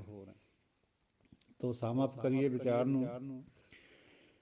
ਸ੍ਰੀ ਗੁਰੂ ਜੀ ਫਰਮਾਉਂਦੇ ਵੀ ਪੰਡਤ ਜੀ, ਇਹ ਜਿਹੜਾ ਸੂਤ ਦਾ ਜਨੇਊ ਹੈ ਕਪਾਹ ਦਾ, ਇਹਨੇ ਤਾਂ ਇੱਥੇ ਹੀ ਰਹਿ ਜਾਣਾ, ਗਲ ਜਾਣਾ, ਸੜ ਜਾਣਾ। ਤੂੰ ਮੈਨੂੰ ਉਹ ਜਨੇਊ ਪਾ ਜੇ ਤੇਰੇ ਕੋਲ ਹੈ ਜਿਹੜਾ ਨਾਮ ਵਾਲਾ। ਹੁਣ ਪੰਡਤ ਨੂੰ ਪਤਾ ਹੀ ਨਹੀਂ ਸੀ ਵੀ ਨਾਮ ਵਾਲਾ ਜਨੇਊ ਕਿਹੜਾ ਹੁੰਦਾ, ਨਾ ਹੀ ਜਿੰਨੇ ਰਿਸ਼ਤੇਦਾਰ ਉੱਥੇ ਇਕੱਠੇ ਹੋਏ ਸੀਗੇ ਸੰਬੰਧੀ ਉਹਨਾਂ ਨੂੰ ਪਤਾ ਸੀਗਾ। ਸਗੋਂ ਘੂਰਦੇ ਸੀਗੇ ਵੀ ਇਹ ਬਾਲਕਾ 10 ਕੁ ਸਾਲ ਦੀ ਅਵਸਥਾ 'ਚ ਕਰਿਆ ਜਾਂਦਾ ਹੈ ਜਿਹੜਾ ਯੋਗੋਪਵੀਤ ਰਸਮ ਹੈ, ਬਈ ਇਹ ਬਾਲਕਾ ਕਿਆ ਕਹੀ ਜਾਂਦਾ, ਕਿਵੇਂ ਮਨਾ ਕਰੀ ਜਾਂਦਾ ਰਸਮ ਨੂੰ। ਸਾਰਿਆਂ ਨੂੰ ਹੈਰਾਨੀ ਹੋਈ, ਘੂਰਨ ਵੀ ਲੱਗੇ। ਲੇਕਿਨ ਜਿਹਦੇ ਅੰਦਰ ਨਾਮ ਚੱਲਦਾ ਹੋਵੇ ਪਹਿਲਾਂ ਤੋਂ ਹੀ, ਉਹਨੂੰ ਕਿਆ ਕੋਈ ਸਮਝਾ ਸਕਦਾ। ਉਹਨੇ ਤਾਂ ਲੋਕਾਂ ਨੂੰ ਸਮਝਾਉਣਾ ਸੀਗਾ, ਸਾਰੀ ਖਲਕਤ ਨੂੰ ਸਮਝਾਇਆ। ਬਾਅਦ ਵਿੱਚ ਚੱਲ ਕੇ ਗਏ ਗੁਰੂ ਪਾਤਸ਼ਾਹ ਜਗ੍ਹਾ ਜਗ੍ਹਾ। ਤੋ ਜਨੇਊ ਤਾਂ ਇੱਕ ਗੱਲ ਹੈ, ਕਿਸੇ ਵੀ ਧਰਮ ਦਾ ਬੰਦਾ ਹੋਵੇ, ਜੇ ਉਹ ਬਾਹਰ ਤੋਂ ਹੀ ਕੁਛ ਕਰਦਾ ਅੰਦਰ ਕਰਦਾ ਨਹੀਂ ਹੈ, ਉਹਦੇ ਵਾਸਤੇ ਉਪਦੇਸ਼ ਹੈ ਵੀ ਅੰਦਰੋਂ ਵੀ ਕਰ ਭਾਈ। ਜੇ ਤੂੰ ਸੁਜਾਨ ਹੈ ਤਾਂ ਤੂੰ ਨਾਮ ਦੇ ਨਾਲ ਜੁੜ। ਆ ਜੋ ਕੁਛ ਸੰਸਾਰੀ ਕਿਰਿਆਵਾਂ ਕਰਦਾ ਹੈ ਇਹਦੇ ਨਾਲ ਕੋਈ ਦਰਗਾਹ ਦਾ ਤਾਲੁਕ ਨਹੀਂ ਹੈ, ਇਹਦਾ ਦੁਨੀਆ ਦੇ ਨਾਲ ਤਾਲੁਕ। ਔਰ ਜਿੰਨਾ ਮਰਜ਼ੀ ਲੁਕੋ ਕੇ ਚੋਰੀਆਂ ਠੱਗੀਆਂ ਕੂੜੀਆਂ ਗੱਲਾਂ ਕਰ ਲੈ, ਜਾਰੀਆਂ ਕਰ ਲੈ, ਇਹ ਪ੍ਰਗਟ ਹੋ ਜਾਣੀਆਂ ਇੱਕ ਦਿਨ। ਜੇ ਤੂੰ ਆਪਣੀ ਇੱਜ਼ਤ ਚਾਹੁੰਦਾ ਦਰਗਾਹ ਦੇ ਵਿੱਚ, ਫਿਰ ਤੂੰ ਨਾਮ ਨਾਲ ਜੁੜ ਜਾ, ਹੋਰ ਗੱਲਾਂ ਨੂੰ ਛੱਡ ਦੇ। ਫਿਰ ਤੂੰ ਸੁਜਾਨ ਹੈ, ਅਦਰਵਾਈਜ਼ ਤੂੰ ਅੰਨਾ ਹੈ। ਭਾਵੇਂ ਲੱਖ ਸਮਝੀ ਜਾ, ਲੋਕ ਵੀ ਸਮਝੀ ਜਾਵੇਂ ਵੀ ਤੈਨੂੰ ਗੁਰੂ ਕਹਿੰਦੇ, ਪੰਡਿਤ ਨੂੰ ਕਹਿੰਦੇ ਲੋਕ ਗੁਰੂ। ਪੁਰਾਣੇ ਸਮਿਆਂ 'ਚ ਅਸੀਂ ਵੀ ਸੁਣਿਆ, ਕਿਹਾ ਕਰਦੇ ਸੀ ਵੀ ਤੈਨੂੰ ਕਿਆ ਪਾਧੇ ਨੇ ਦੱਸਿਆ। ਉਹ ਪਾਧੇ ਨੇ ਦੱਸਣ ਦਾ ਮਤਲਬ ਸੋਨੇ ਇੱਟ ਪਰ ਜਾਂ ਪੱਥਰ ਪਰ ਲਕੀਰ ਮੰਨੀ ਜਾਂਦੀ ਸੀ ਵੀ ਪਾਧੇ ਨੇ ਦੱਸਤੀ ਗੱਲ, ਉਹ ਸਹੀ ਹੈ। ਹਾਲਾਂਕਿ ਗੁਰਬਾਣੀ ਫਰਮਾਉਂਦੀ ਹੈ ਵੀ ਪਾਧਾ ਤਾਂ ਸਾਰਾ ਕੁਛ ਝੂਠ ਫਰੇਬ ਕਰਦਾ ਸੀ, ਗਲਤ ਗੱਲਾਂ ਕਰਦਾ ਸੀ, ਉਹਨੂੰ ਪਤਾ ਹੀ ਨਹੀਂ ਸੀ ਅੰਦਰ ਤੋਂ। ਉਹ ਅੰਨਾ ਸੀਗਾ, ਸੁਜਾਨ ਹੈ ਹੀ ਨਹੀਂ ਸੀ। ਹੁਣ ਵੀ ਉਹੀ ਕੁਛ ਹੋ ਰਿਹਾ, ਤੇ ਉਹਦੀ ਦੇਖਾ ਦੇਖੀ ਸਾਡੇ ਸਿੱਖ ਜਗਤ ਵਿੱਚ ਵੀ ਕਾਫੀ ਕੁਛ ਐਸਾ ਹੀ ਹੋ ਗਿਆ। ਮਹਾਰਾਜ ਬਚਾ ਲਵੇ, ਬਖਸ਼ ਲਵੇ, ਸੋਝੀ ਦੇਵੇ। ਬਾਣੀ ਦੇ ਨਾਲ ਅੰਦਰੋਂ ਜੁੜੀਏ, ਬਾਣੀ ਨੂੰ ਮਹਿਜ਼ ਰਸਮ ਨਾ ਬਣਾਈਏ ਜਿਕਣ ਪੰਡਤ ਨੇ ਬਣਾਇਆ ਹੋਇਆ ਪਾਠ ਨੂੰ ਰਸਮ। ਇਹ ਬਾਣੀ ਦੀ ਇੱਕ ਇੱਕ ਅੱਖਰ ਚੋਂ, ਇੱਕ ਇੱਕ ਸਤਰ ਚੋਂ, ਇੱਕ ਇੱਕ ਮਹਾਵਾਕ ਚੋਂ ਸਾਨੂੰ ਰੱਬ ਦਾ ਝਲਕਾਰਾ ਪੈਣਾ ਚਾਹੀਦਾ। ਅੰਦਰ ਤੋਂ ਜਿਹੜਾ ਅਸਲੀ ਗਿਆਨ ਹੈ ਉਹ ਪ੍ਰਗਟ ਹੋਣਾ ਚਾਹੀਦਾ, ਨਾ ਕਿ ਰਸਮ ਕਰ ਲਈ, ਕਰਵਾ ਲਈ, ਸਿੰਘ ਬੁਲਾ ਲਏ, ਪਾਠ ਕਰ ਲਿਆ, ਕਰਾ ਲਿਆ। ਕੋਈ ਪਤਾ ਨਹੀਂ ਵੀ ਇਹਨਾਂ ਨੇ ਕਿਆ ਪੜ੍ਹਿਆ, ਕੋਈ ਪਤਾ ਨਹੀਂ ਵੀ ਸੇਵਾ ਕਰੀ ਹੈ ਕਿ ਨਹੀਂ ਕਰੀ। ਅਸੀਂ ਸੇਵਾ ਕਹਿੰਦੇ ਕਿਹਨੂੰ ਹੈ? ਤੋ ਇਹ ਸਾਰੀਆਂ ਚੀਜ਼ਾਂ ਸੰਗਤ ਚੋਂ ਮਿਲਦੀਆਂ ਭਾਈ। ਸੰਗਤ ਇਸੀ ਕਰਕੇ ਬੜੀ ਹੈ। ਕਿਸੇ ਵੀ ਅਪਸ਼ਬਦ ਦੀ ਖਿਮਾ ਦਿਓ ਇਜਾਜ਼ਤ, ਦਿਓ ਅਸੀਸਾਂ। ਵਾਹਿਗੁਰੂ ਜੀ ਕਾ ਖਾਲਸਾ, ਵਾਹਿਗੁਰੂ ਜੀ ਕੀ ਫਤਿਹ। ਵਾਹਿਗੁਰੂ ਜੀ ਕਾ ਖਾਲਸਾ, ਵਾਹਿਗੁਰੂ ਜੀ ਕੀ ਫਤਿਹ। ਸਿੰਘ ਸਾਹਿਬ ਗੋਬਿੰਦਰ ਸਿੰਘ ਜੀਓ, ਤੁਸੀਂ ਸ਼ਾਇਦ ਜਾਣਦੇ ਹੀ ਹੋਵੋਗੇ ਵੀ 5000 10,000 20,000 ਦਾ ਕਿਆ ਮਤਲਬ ਹੈ। ਗੁਰੂ ਮਹਾਰਾਜ ਸ੍ਰੀ ਗੁਰੂ ਗੋਬਿੰਦ ਸਿੰਘ ਜੀ ਨੇ ਮੁਕਤਸਰ ਸਾਹਿਬ ਦੇ ਵਿੱਚ ਜਦੋਂ ਜੰਗ ਜਿੱਤੀ ਤੇ ਜਿਹੜੇ ਬੇਦਾਵਾ ਦੇ ਗਏ ਸਿੰਘ ਸੀਗੇ, ਉਹ ਲੜਕੇ ਗੁਰੂ ਜੀ ਵੱਲੋਂ ਸ਼ਹੀਦ ਵੀ ਹੋਏ ਜਾਂ ਜੇ ਜ਼ਖਮੀ ਸੀਗੇ, ਉਹਨਾਂ ਸਾਰਿਆਂ ਨੂੰ ਖਿਤਾਬ ਦਿੱਤੇ। ਕੋਈ 5000, ਕੋਈ 10,000, ਕੋਈ 20,000। ਇਹਦਾ ਮਤਲਬ ਪੁੱਛਿਆ ਤੁਸੀਂ। ਮੁਗਲ ਕਾਲ ਜਾਂ ਉਸ ਤੋਂ ਵੀ ਪਹਿਲੇ ਗੁਲਾਮ ਵੰਸ਼ ਜਦੋਂ ਰਾਜ ਕਰਦਾ ਸੀ ਦਿੱਲੀ ਦੇ ਘਰਾਣੇ ਦੇ ਉੱਤੇ, ਉਹਨਾਂ ਨੇ ਆਪਣੇ ਕੁਛ ਤਾਂ ਉਹਨਾਂ ਦੀ ਫੌਜ ਹੁੰਦੀ ਸੀ ਪੱਕੀ ਰੱਖੀ ਹੋਈ, ਕੁਛ ਮੌਕਾ ਪੈਣ 'ਤੇ ਉਹ ਬੁਲਾਉਂਦੇ ਸੀ ਫੌਜ ਨੂੰ। ਉਹ ਕਿਸੇ ਕਿਸੇ ਨੂੰ, ਰਾਜੇ ਨੂੰ, ਲੋਕਲ ਰਾਜੇ ਨੂੰ, ਜਿਹੜੇ ਦਿੱਲੀ ਤੋਂ ਦੂਰ ਦਰੇਡੇ ਰਹਿੰਦੇ ਸੀ, ਉਹਨਾਂ ਨੂੰ ਖਿਤਾਬ ਦੇ ਕੇ ਆਪਣੇ ਨਾਲ ਜੋੜਿਆ ਵਾ ਸੀਗਾ। ਕਿਸੇ ਨੂੰ ਕਿਹਾ ਸੀ ਵੀ ਤੂੰ 5000 ਫੌਜ ਰੱਖ ਸਕਦਾ। ਔਰ ਦਾਗਣ ਦੀ ਵੀ ਘੋੜਿਆਂ ਦੀ ਪ੍ਰਥਾ ਸੀਗੀ, ਤਾਂ ਕਿ ਪਤਾ ਚੱਲਦਾ ਰਹੇ ਵੀ ਇਹਨਾਂ ਨੇ ਪੱਕੇ ਰੱਖੇ ਆ, ਮੌਕੇ 'ਤੇ ਨਹੀਂ ਲਿਆਂਦੇ। ਮੌਕੇ 'ਤੇ ਲਿਆ ਕੇ ਘੋੜੇ ਕੰਮ ਨਹੀਂ ਕਰ ਸਕਦੇ ਲੜਾਈ 'ਚ। ਜਿਹੜੇ ਦਾਗੇ ਵੇ ਹੁੰਦੇ ਆ ਉਹਨਾਂ ਨੂੰ ਟ੍ਰੇਨਿੰਗ ਦਿੱਤੀ ਹੋਈ ਹੁੰਦੀ ਹੈ। ਉਹ ਫਿਰ ਜਿਹੋ ਜਿਹਾ ਕਿਸੇ ਦਾ ਸਤਿਕਾਰ ਸੀ ਰਾਜੇ ਦੇ ਮਨ ਵਿੱਚ, ਉਹ ਉਹਨਾਂ ਨੂੰ ਫੌਜੀ ਰੱਖਣ ਵਾਸਤੇ ਆਦੇਸ਼ ਕਰਦਾ ਸੀ। ਕਿਸੇ ਨੂੰ 10,000 ਕਹਿ ਦੇਣਾ ਵੀ ਤੂੰ ਇੰਨੀ ਫੌਜ ਰੱਖ ਸਕਦਾ, ਕਿਸੇ ਨੂੰ 20,000 ਦੀ ਫੌਜ ਰੱਖ ਸਕਦਾ। ਉਹ ਵਫਾਦਾਰ ਹੁੰਦੇ ਸੀ ਰਾਜੇ ਦੇ।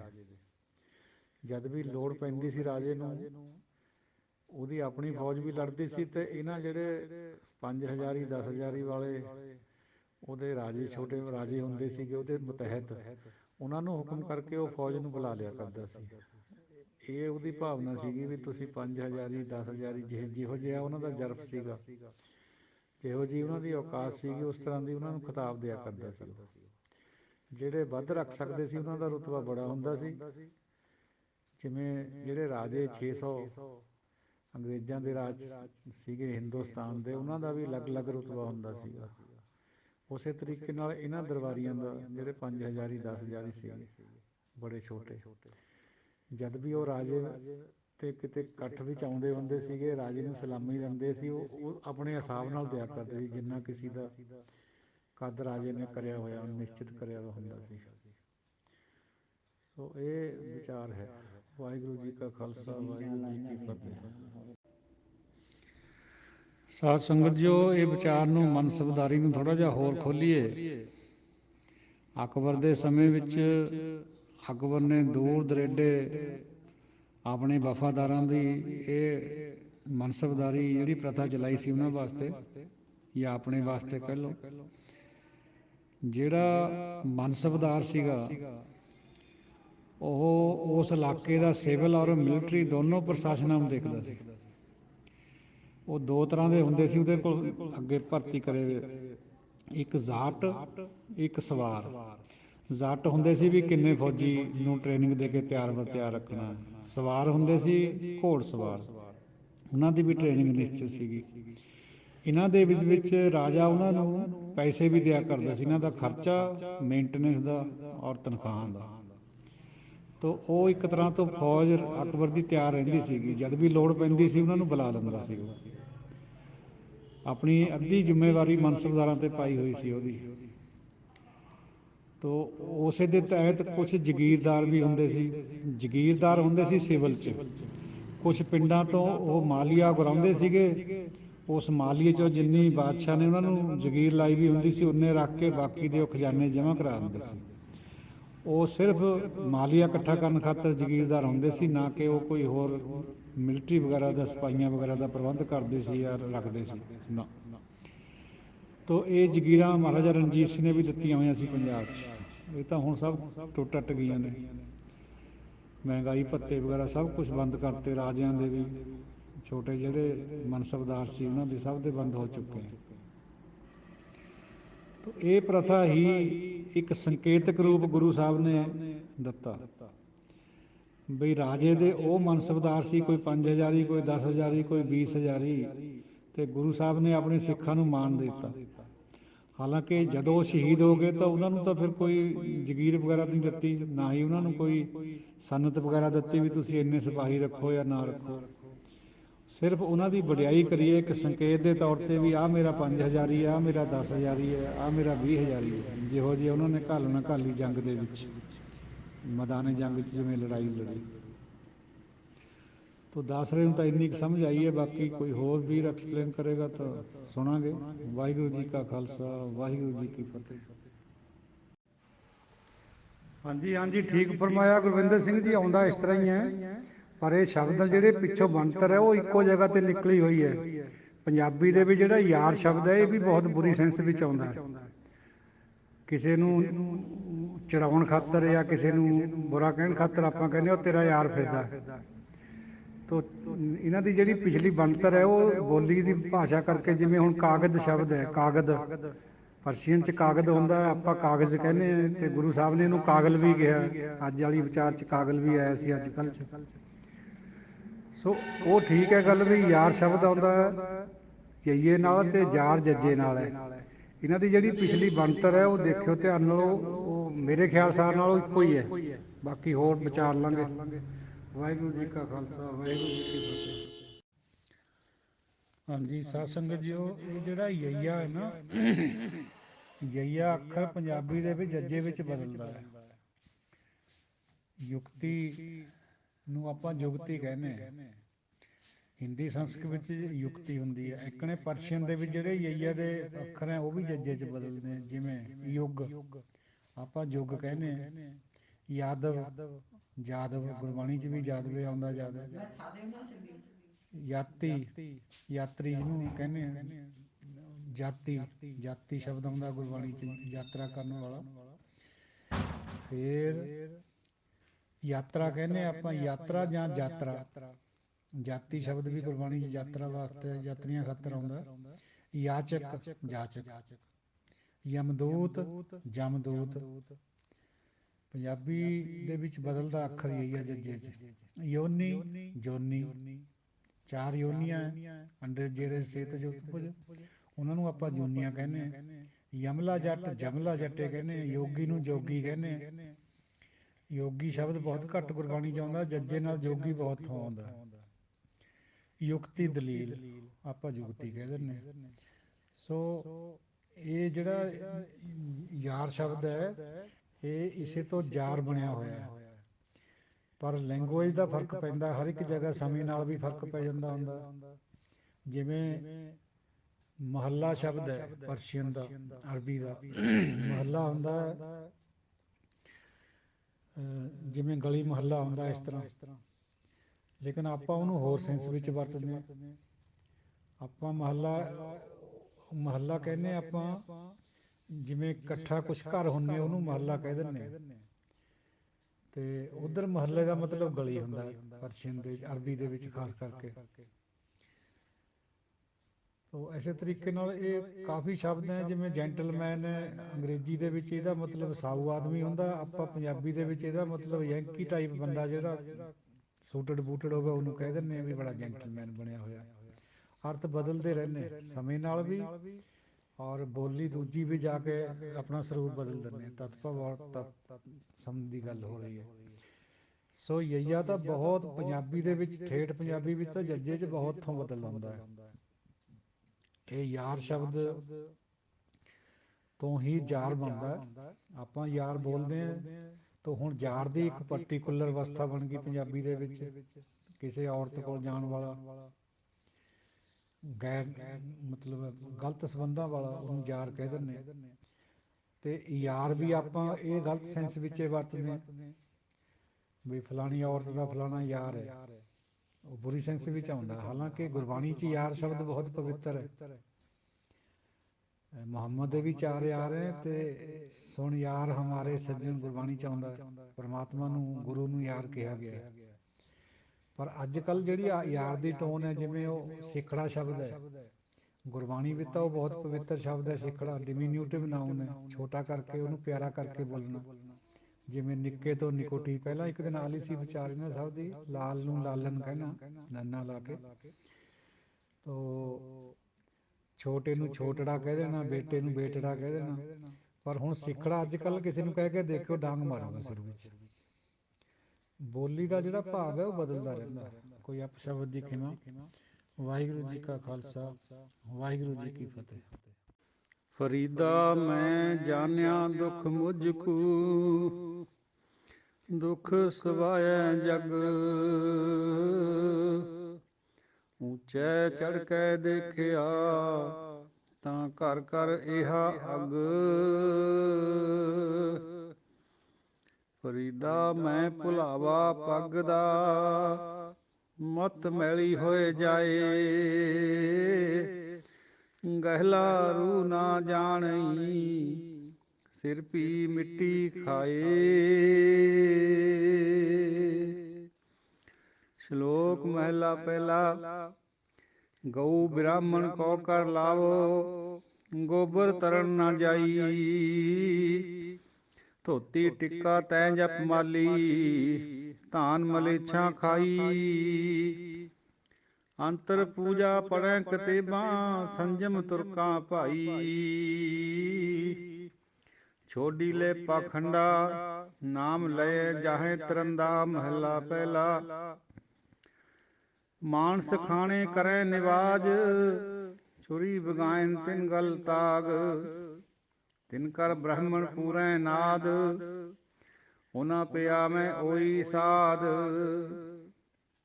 ਕੂੜੀ ਰਾਸ ਕੂੜਾ ਵਾਪਾਰ, ਕੂੜ ਬੋਲ ਕਰੈ ਆਹਾਰ।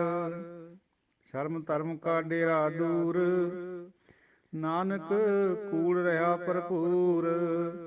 ਮੱਥੈ ਟਿੱਕਾ ਤੇੜ ਧੋਤੀ ਕਖਾਈ, ਹੱਥ ਛੁਰੀ ਜਗਤ ਕਾ ਸਾਈ। ਨੀਲ ਵਸਤਰ ਪਹਿਰ ਹੋਵੈ ਪ੍ਰਵਾਨ, ਮਲੇਛ ਧਾਨ ਲੈ ਪੂਜੈ ਪ੍ਰਾਣ।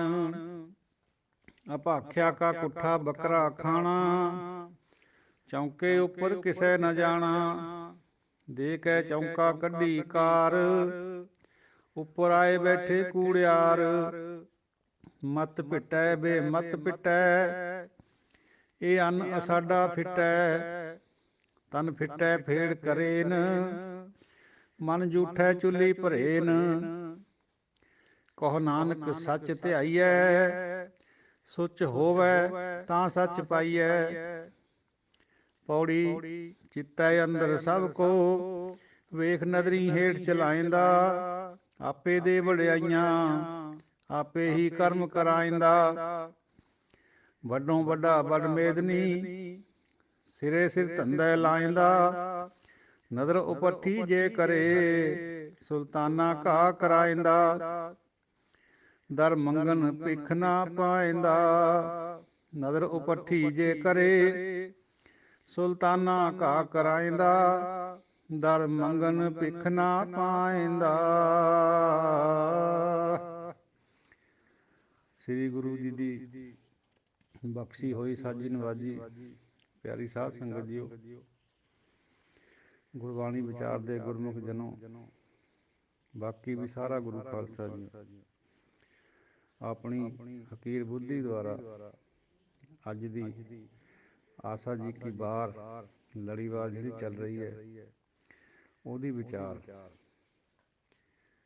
ਗੁਰੂ ਨਾਨਕ ਪਾਤਸ਼ਾਹ ਧੰਨ ਧੰਨ ਸ੍ਰੀ ਗੁਰੂ ਜੀ ਫਰਮਾਉਨੇ। ਸ਼ਲੋਕ ਮਹਲਾ ਪਹਿਲਾ। ਗਊ ਬ੍ਰਾਹਮਣ ਕੋ ਕਰ ਲਾਵੋ, ਗੋਬਰ ਤਰਨ ਨਾ ਜਾਈ। ਗਊਆਂ ਉੱਤੇ ਬ੍ਰਾਹਮਣਾਂ ਉੱਤੇ ਤਾਂ ਕਰ ਲਾਉਂਦੇ, ਟੈਕਸ ਲਾਉਂਦੇ। ਫਿਰ ਗਊ ਦੇ ਗੋਬਰ ਨਾਲ ਲਿਪਾ ਪੋਚਾ ਕਰਦੇ ਘਰ ਵਿੱਚ, ਕਹਿੰਦੇ ਉਹਦੇ ਨਾਲ ਤਰਨ ਹੋ ਜਾਊਗਾ ਸਾਡਾ, ਅਸੀਂ ਤਰ ਜਾਵਾਂਗੇ। ਇਹ ਦੋ ਗੱਲਾਂ ਕਿਉਂ ਕਰਦੇ ਭਾਈ? ਜਦ ਦੋ ਗੱਲਾਂ ਬੰਦਾ ਕਰਦਾ ਉਹਨੂੰ ਹਿਪੋਕ੍ਰੇਸੀ ਕਹਿੰਦੇ, ਪਾਖੰਡ।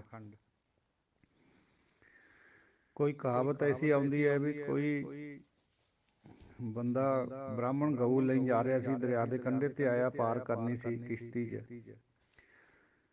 ਉੱਥੇ ਵੀ ਬੰਦਾ ਕੋਈ ਹਿੰਦੂ ਉਹਨਾਂ ਦੀ ਨੌਕਰ ਚਾਕਰ ਮੁਸਲਮਾਨਾਂ ਦਾ ਬੈਠਾ ਸੀ ਕਰ ਲਾਉਣ ਖਾਤਰ।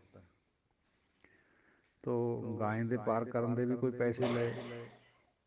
ਉਹਦੀ ਸਾਖੀ ਆਉਂਦੀ ਹੈ ਬਈ ਗਊਆਂ ਤੇ ਬ੍ਰਾਹਮਣਾਂ ਤਾਂ ਭਾਈ ਤੁਸੀਂ ਕਰ ਲਾਉਂਦੇ। ਫਿਰ ਗੋਬਰ ਦਾ ਚੌਂਕਾ ਵੀ ਕਰਦੇ, ਲਿਪਦੇ ਪੂਜਦੇ, ਉਹਦੇ ਨਾਲ ਨਹੀਂ ਤਰਨਾ। ਧੋਤੀ ਟਿੱਕਾ ਤੈ ਜਪ ਮਾਲੀ, ਧਾਨ ਮਲੇਛਾਂ ਖਾਈ। ਧੋਤੀਆਂ, ਟਿੱਕੇ, ਮਾਲਾ ਇਹ ਤੁਸੀਂ ਹਿੰਦੂ ਧਰਮ ਦੇ ਅਨੁਸਾਰ ਕਰਦੇ ਆ। ਧਾਨ ਖਾਂਦੇ ਆ ਮਲੇਛਾਂ ਦਾ, ਅੰਨ ਖਾਂਦੇ ਆ ਮਲੇਛਾਂ, ਜਿਹਨੂੰ ਤੁਸੀਂ ਮਲੇਛ ਕਹਿੰਦੇ ਮੁਸਲਮਾਨ। ਅੰਤਰ ਪੂਜਾ ਪੜ੍ਹੇ ਕਿਤਾਬਾਂ, ਸੰਜਮ ਤੁਰਕਾਂ ਭਾਈ। ਅੰਦਰ ਤੁਸੀਂ ਬੈਠ ਕੇ ਪੂਜਾ ਕਰਦੇ ਹਿੰਦੂ ਧਰਮ ਦੀ ਰੀਤੀ ਅਨੁਸਾਰ। ਬਾਹਰ ਤੁਸੀਂ ਮੁਸਲਮਾਨਾਂ ਨੂੰ ਖੁਸ਼ ਕਰਨ ਖਾਤਰ ਕਿਤਾਬਾਂ ਪੜ੍ਹਦੇ, ਕੁਰਾਨ ਵਗੈਰਾ ਪੜ੍ਹਦੇ। ਤੇ ਤੁਸੀਂ ਵਿਧੀ ਬਣਾਈ ਹੋਈ ਹੈ ਤੁਰਕਾਂ ਵਾਲੀ। ਅੰਦਰ ਹੋਰ ਕੁਛ ਕਰਦੇ ਆ, ਬਾਹਰ ਕੁਛ ਹੋਰ ਕਰਦੇ। ਛੋਡੀ ਲੈ ਪਾਖੰਡਾ, ਛੱਡ ਦੋ ਇਹਨਾਂ ਪਖੰਡਾਂ ਨੂੰ ਭਾਈ। ਨਾਮ ਲੈਣ ਜਾਹੇ ਤਰੰਦਾ, ਪਰਮਾਤਮਾ ਦਾ ਨਾਮ ਲਓ, ਫੇਰ ਤੁਹਾਡਾ ਪਾਰ ਤਾਰਾ ਹੋ ਜਾਊ, ਫੇਰ ਤਰ ਜੂਗੇ। ਇਸ ਤਰ੍ਹਾਂ ਨਹੀਂ ਤਰ ਹੋਣਾ ਪਖੰਡ ਕਰਨ ਨਾਲ, ਮਨ ਵਿੱਚ ਹੋਰ, ਮੂੰਹ ਵਿੱਚ ਹੋਰ। ਜਿਨ ਮਨ ਹੋਰ, ਮੁਖ ਹੋਰ, ਸੇ ਕਾਂਡੇ ਕੱਚਿਆ। ਮਹੱਲਾ ਪਹਿਲਾ। ਮਾਨ ਸਖਾਣੇ ਕਰੈ ਨਿਵਾਜ, ਛੁਰੀ ਬਗਾਇਨ ਤਿਨ ਗਲ ਤਾਗ। ਮਨੁੱਖਾਂ ਨੂੰ ਸਾਬਤੇ ਖਾਣ ਵਾਲੇ ਮੁਸਲਮਾਨ ਭਰਾਵਾਂ ਤੋਂ ਵਿਚਾਰ ਹੈ, ਉਹ ਨਮਾਜ਼ਾਂ ਪੜ੍ਹਦੇ। ਨਮਾਜ਼ ਪੜ੍ਹਦੇ ਆ ਪਰ ਖਾਂਦੇ ਮਨੁੱਖਾਂ ਨੂੰ ਸਾਬਤਿਆਂ ਨੂੰ। ਮਤਲਬ ਹੈ ਉਹਨਾਂ ਪਰ ਜ਼ੁਲਮ ਕਰਕੇ ਉਹਨਾਂ ਤੋਂ ਪੈਸੇ ਵਗੈਰਾ ਉਗਰਾਉਂਦੇ। ਔਰ ਛੁਰੀ ਬਗਾਇਨ ਤਿੰਨ ਗਲ ਤਾਗ, ਜਿਨ੍ਹਾਂ ਨੇ ਜਨੇਊ ਪਾਏ ਵੇ ਗਲਾਂ ਵਿੱਚ, ਉਹ ਲੋਕਾਂ ਵਿੱਚ ਛੁਰੀ ਚਲਾਉਂਦੇ। ਇਹ ਰਲੇ ਹੋਏ ਆ, ਪੁਜਾਰੀ ਵੀ ਤੇ ਜਿਹੜੇ ਕਾਜੀ ਮੁੱਲਾਂ ਉਹ ਵੀ ਰਲ ਕੇ ਦੋਹਾਂ ਦੀ ਲੁੱਟ ਕਰਦੇ ਲੋਕਾਂ ਦੀ। ਤਿੰਨ ਘਰ ਬ੍ਰਾਹਮਣ ਪੂਰੇ ਨਾਦ,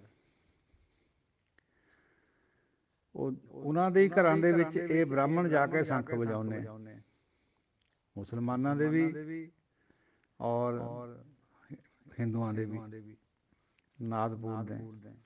ਉਹਨਾਂ ਪਿਆ ਮੈਂ ਉਹੀ ਸਾਧ, ਉਹਨਾਂ ਨੂੰ ਵੀ ਉਹੀ ਸਵਾਦ ਆਉਂਦੇ ਜਿਹੜੇ ਲੋਕਾਂ ਨੂੰ ਆਉਂਦੇ, ਆਮ ਲੋਕਾਂ ਨੂੰ, ਉਹੀ ਪੰਡਤਾਂ ਨੂੰ ਔਰ ਮੁੱਲਾਂ ਨੂੰ, ਇਹਨਾਂ ਸਾਰਿਆਂ ਨੂੰ ਆਉਂਦੇ।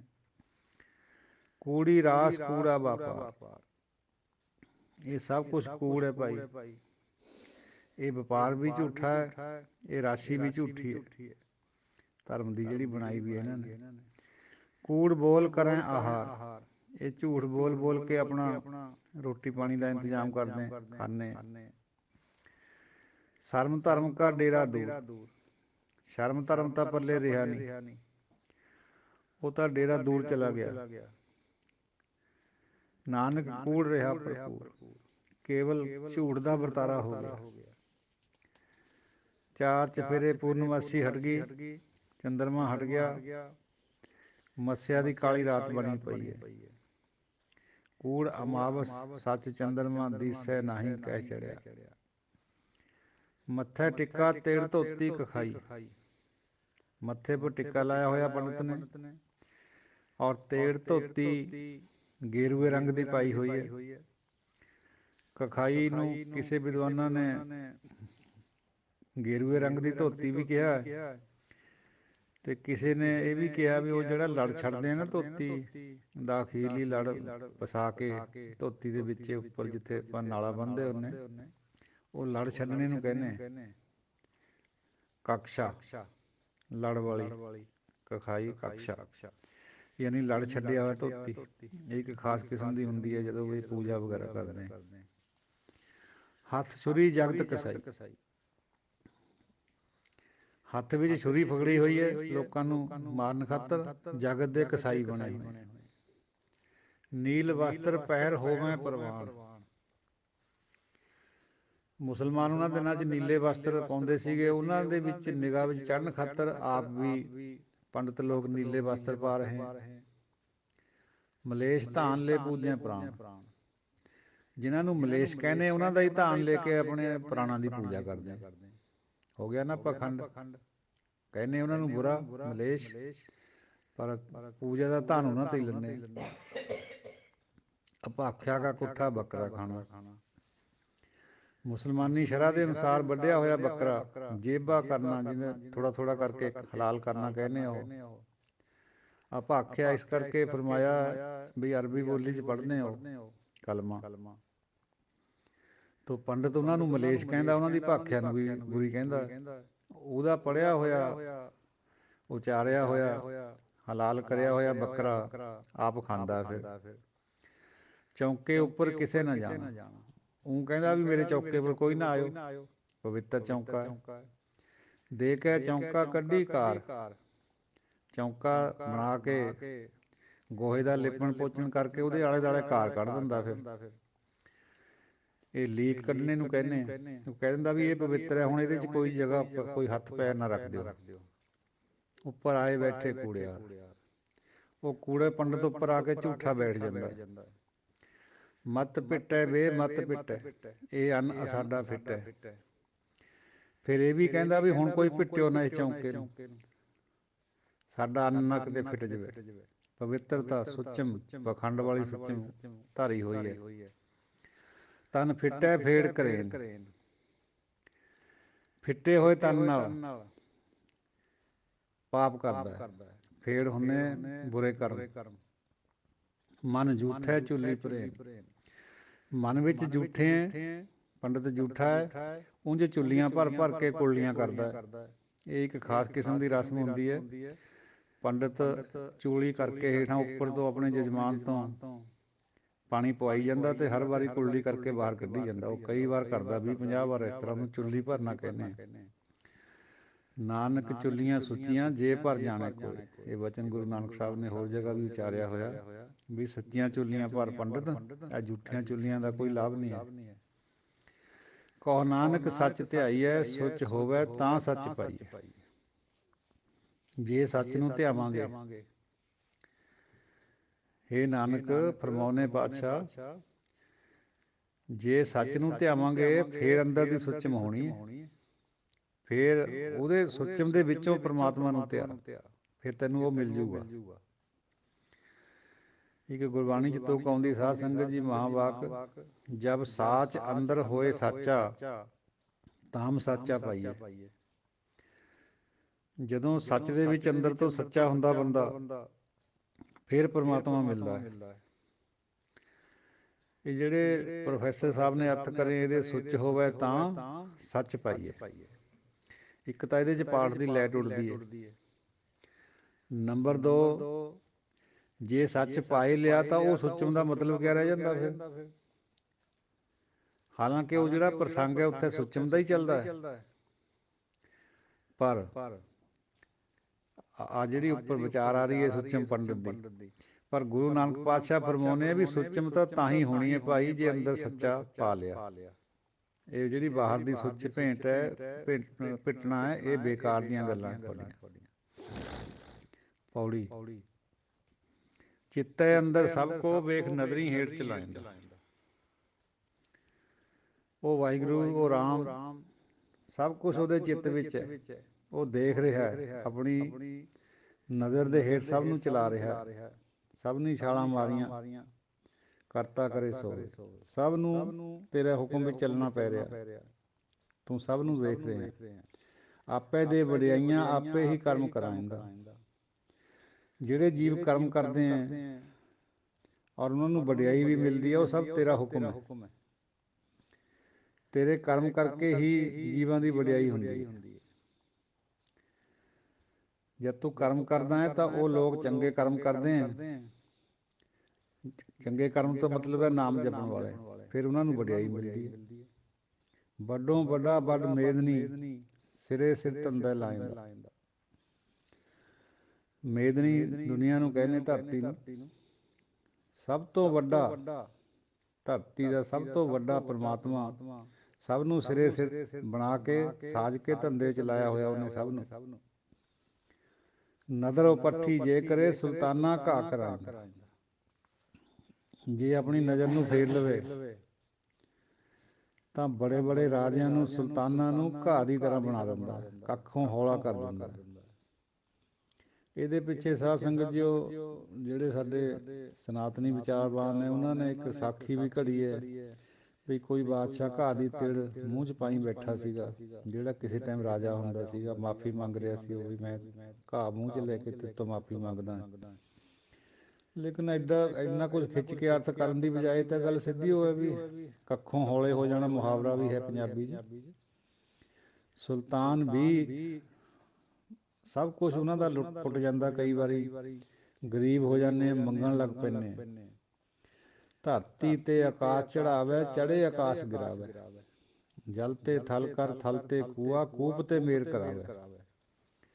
ਜੇ ਰਾਜਾ ਇੱਕ ਘਾਹੀ ਬਣ ਜਾਵੇ, ਕੱਖਾਂ ਤੋਂ ਹੌਲਾ ਬਣ ਜਾਏ, ਤਾਂ ਇਹੀ ਬਹੁਤ ਬੜੀ ਗੱਲ ਹੈ। ਉਹਨੂੰ ਕੱਖ ਮੂੰਹ 'ਚ ਪਾਉਣ ਦੀ ਕਿਹੜੀ ਜ਼ਰੂਰਤ ਹੈ।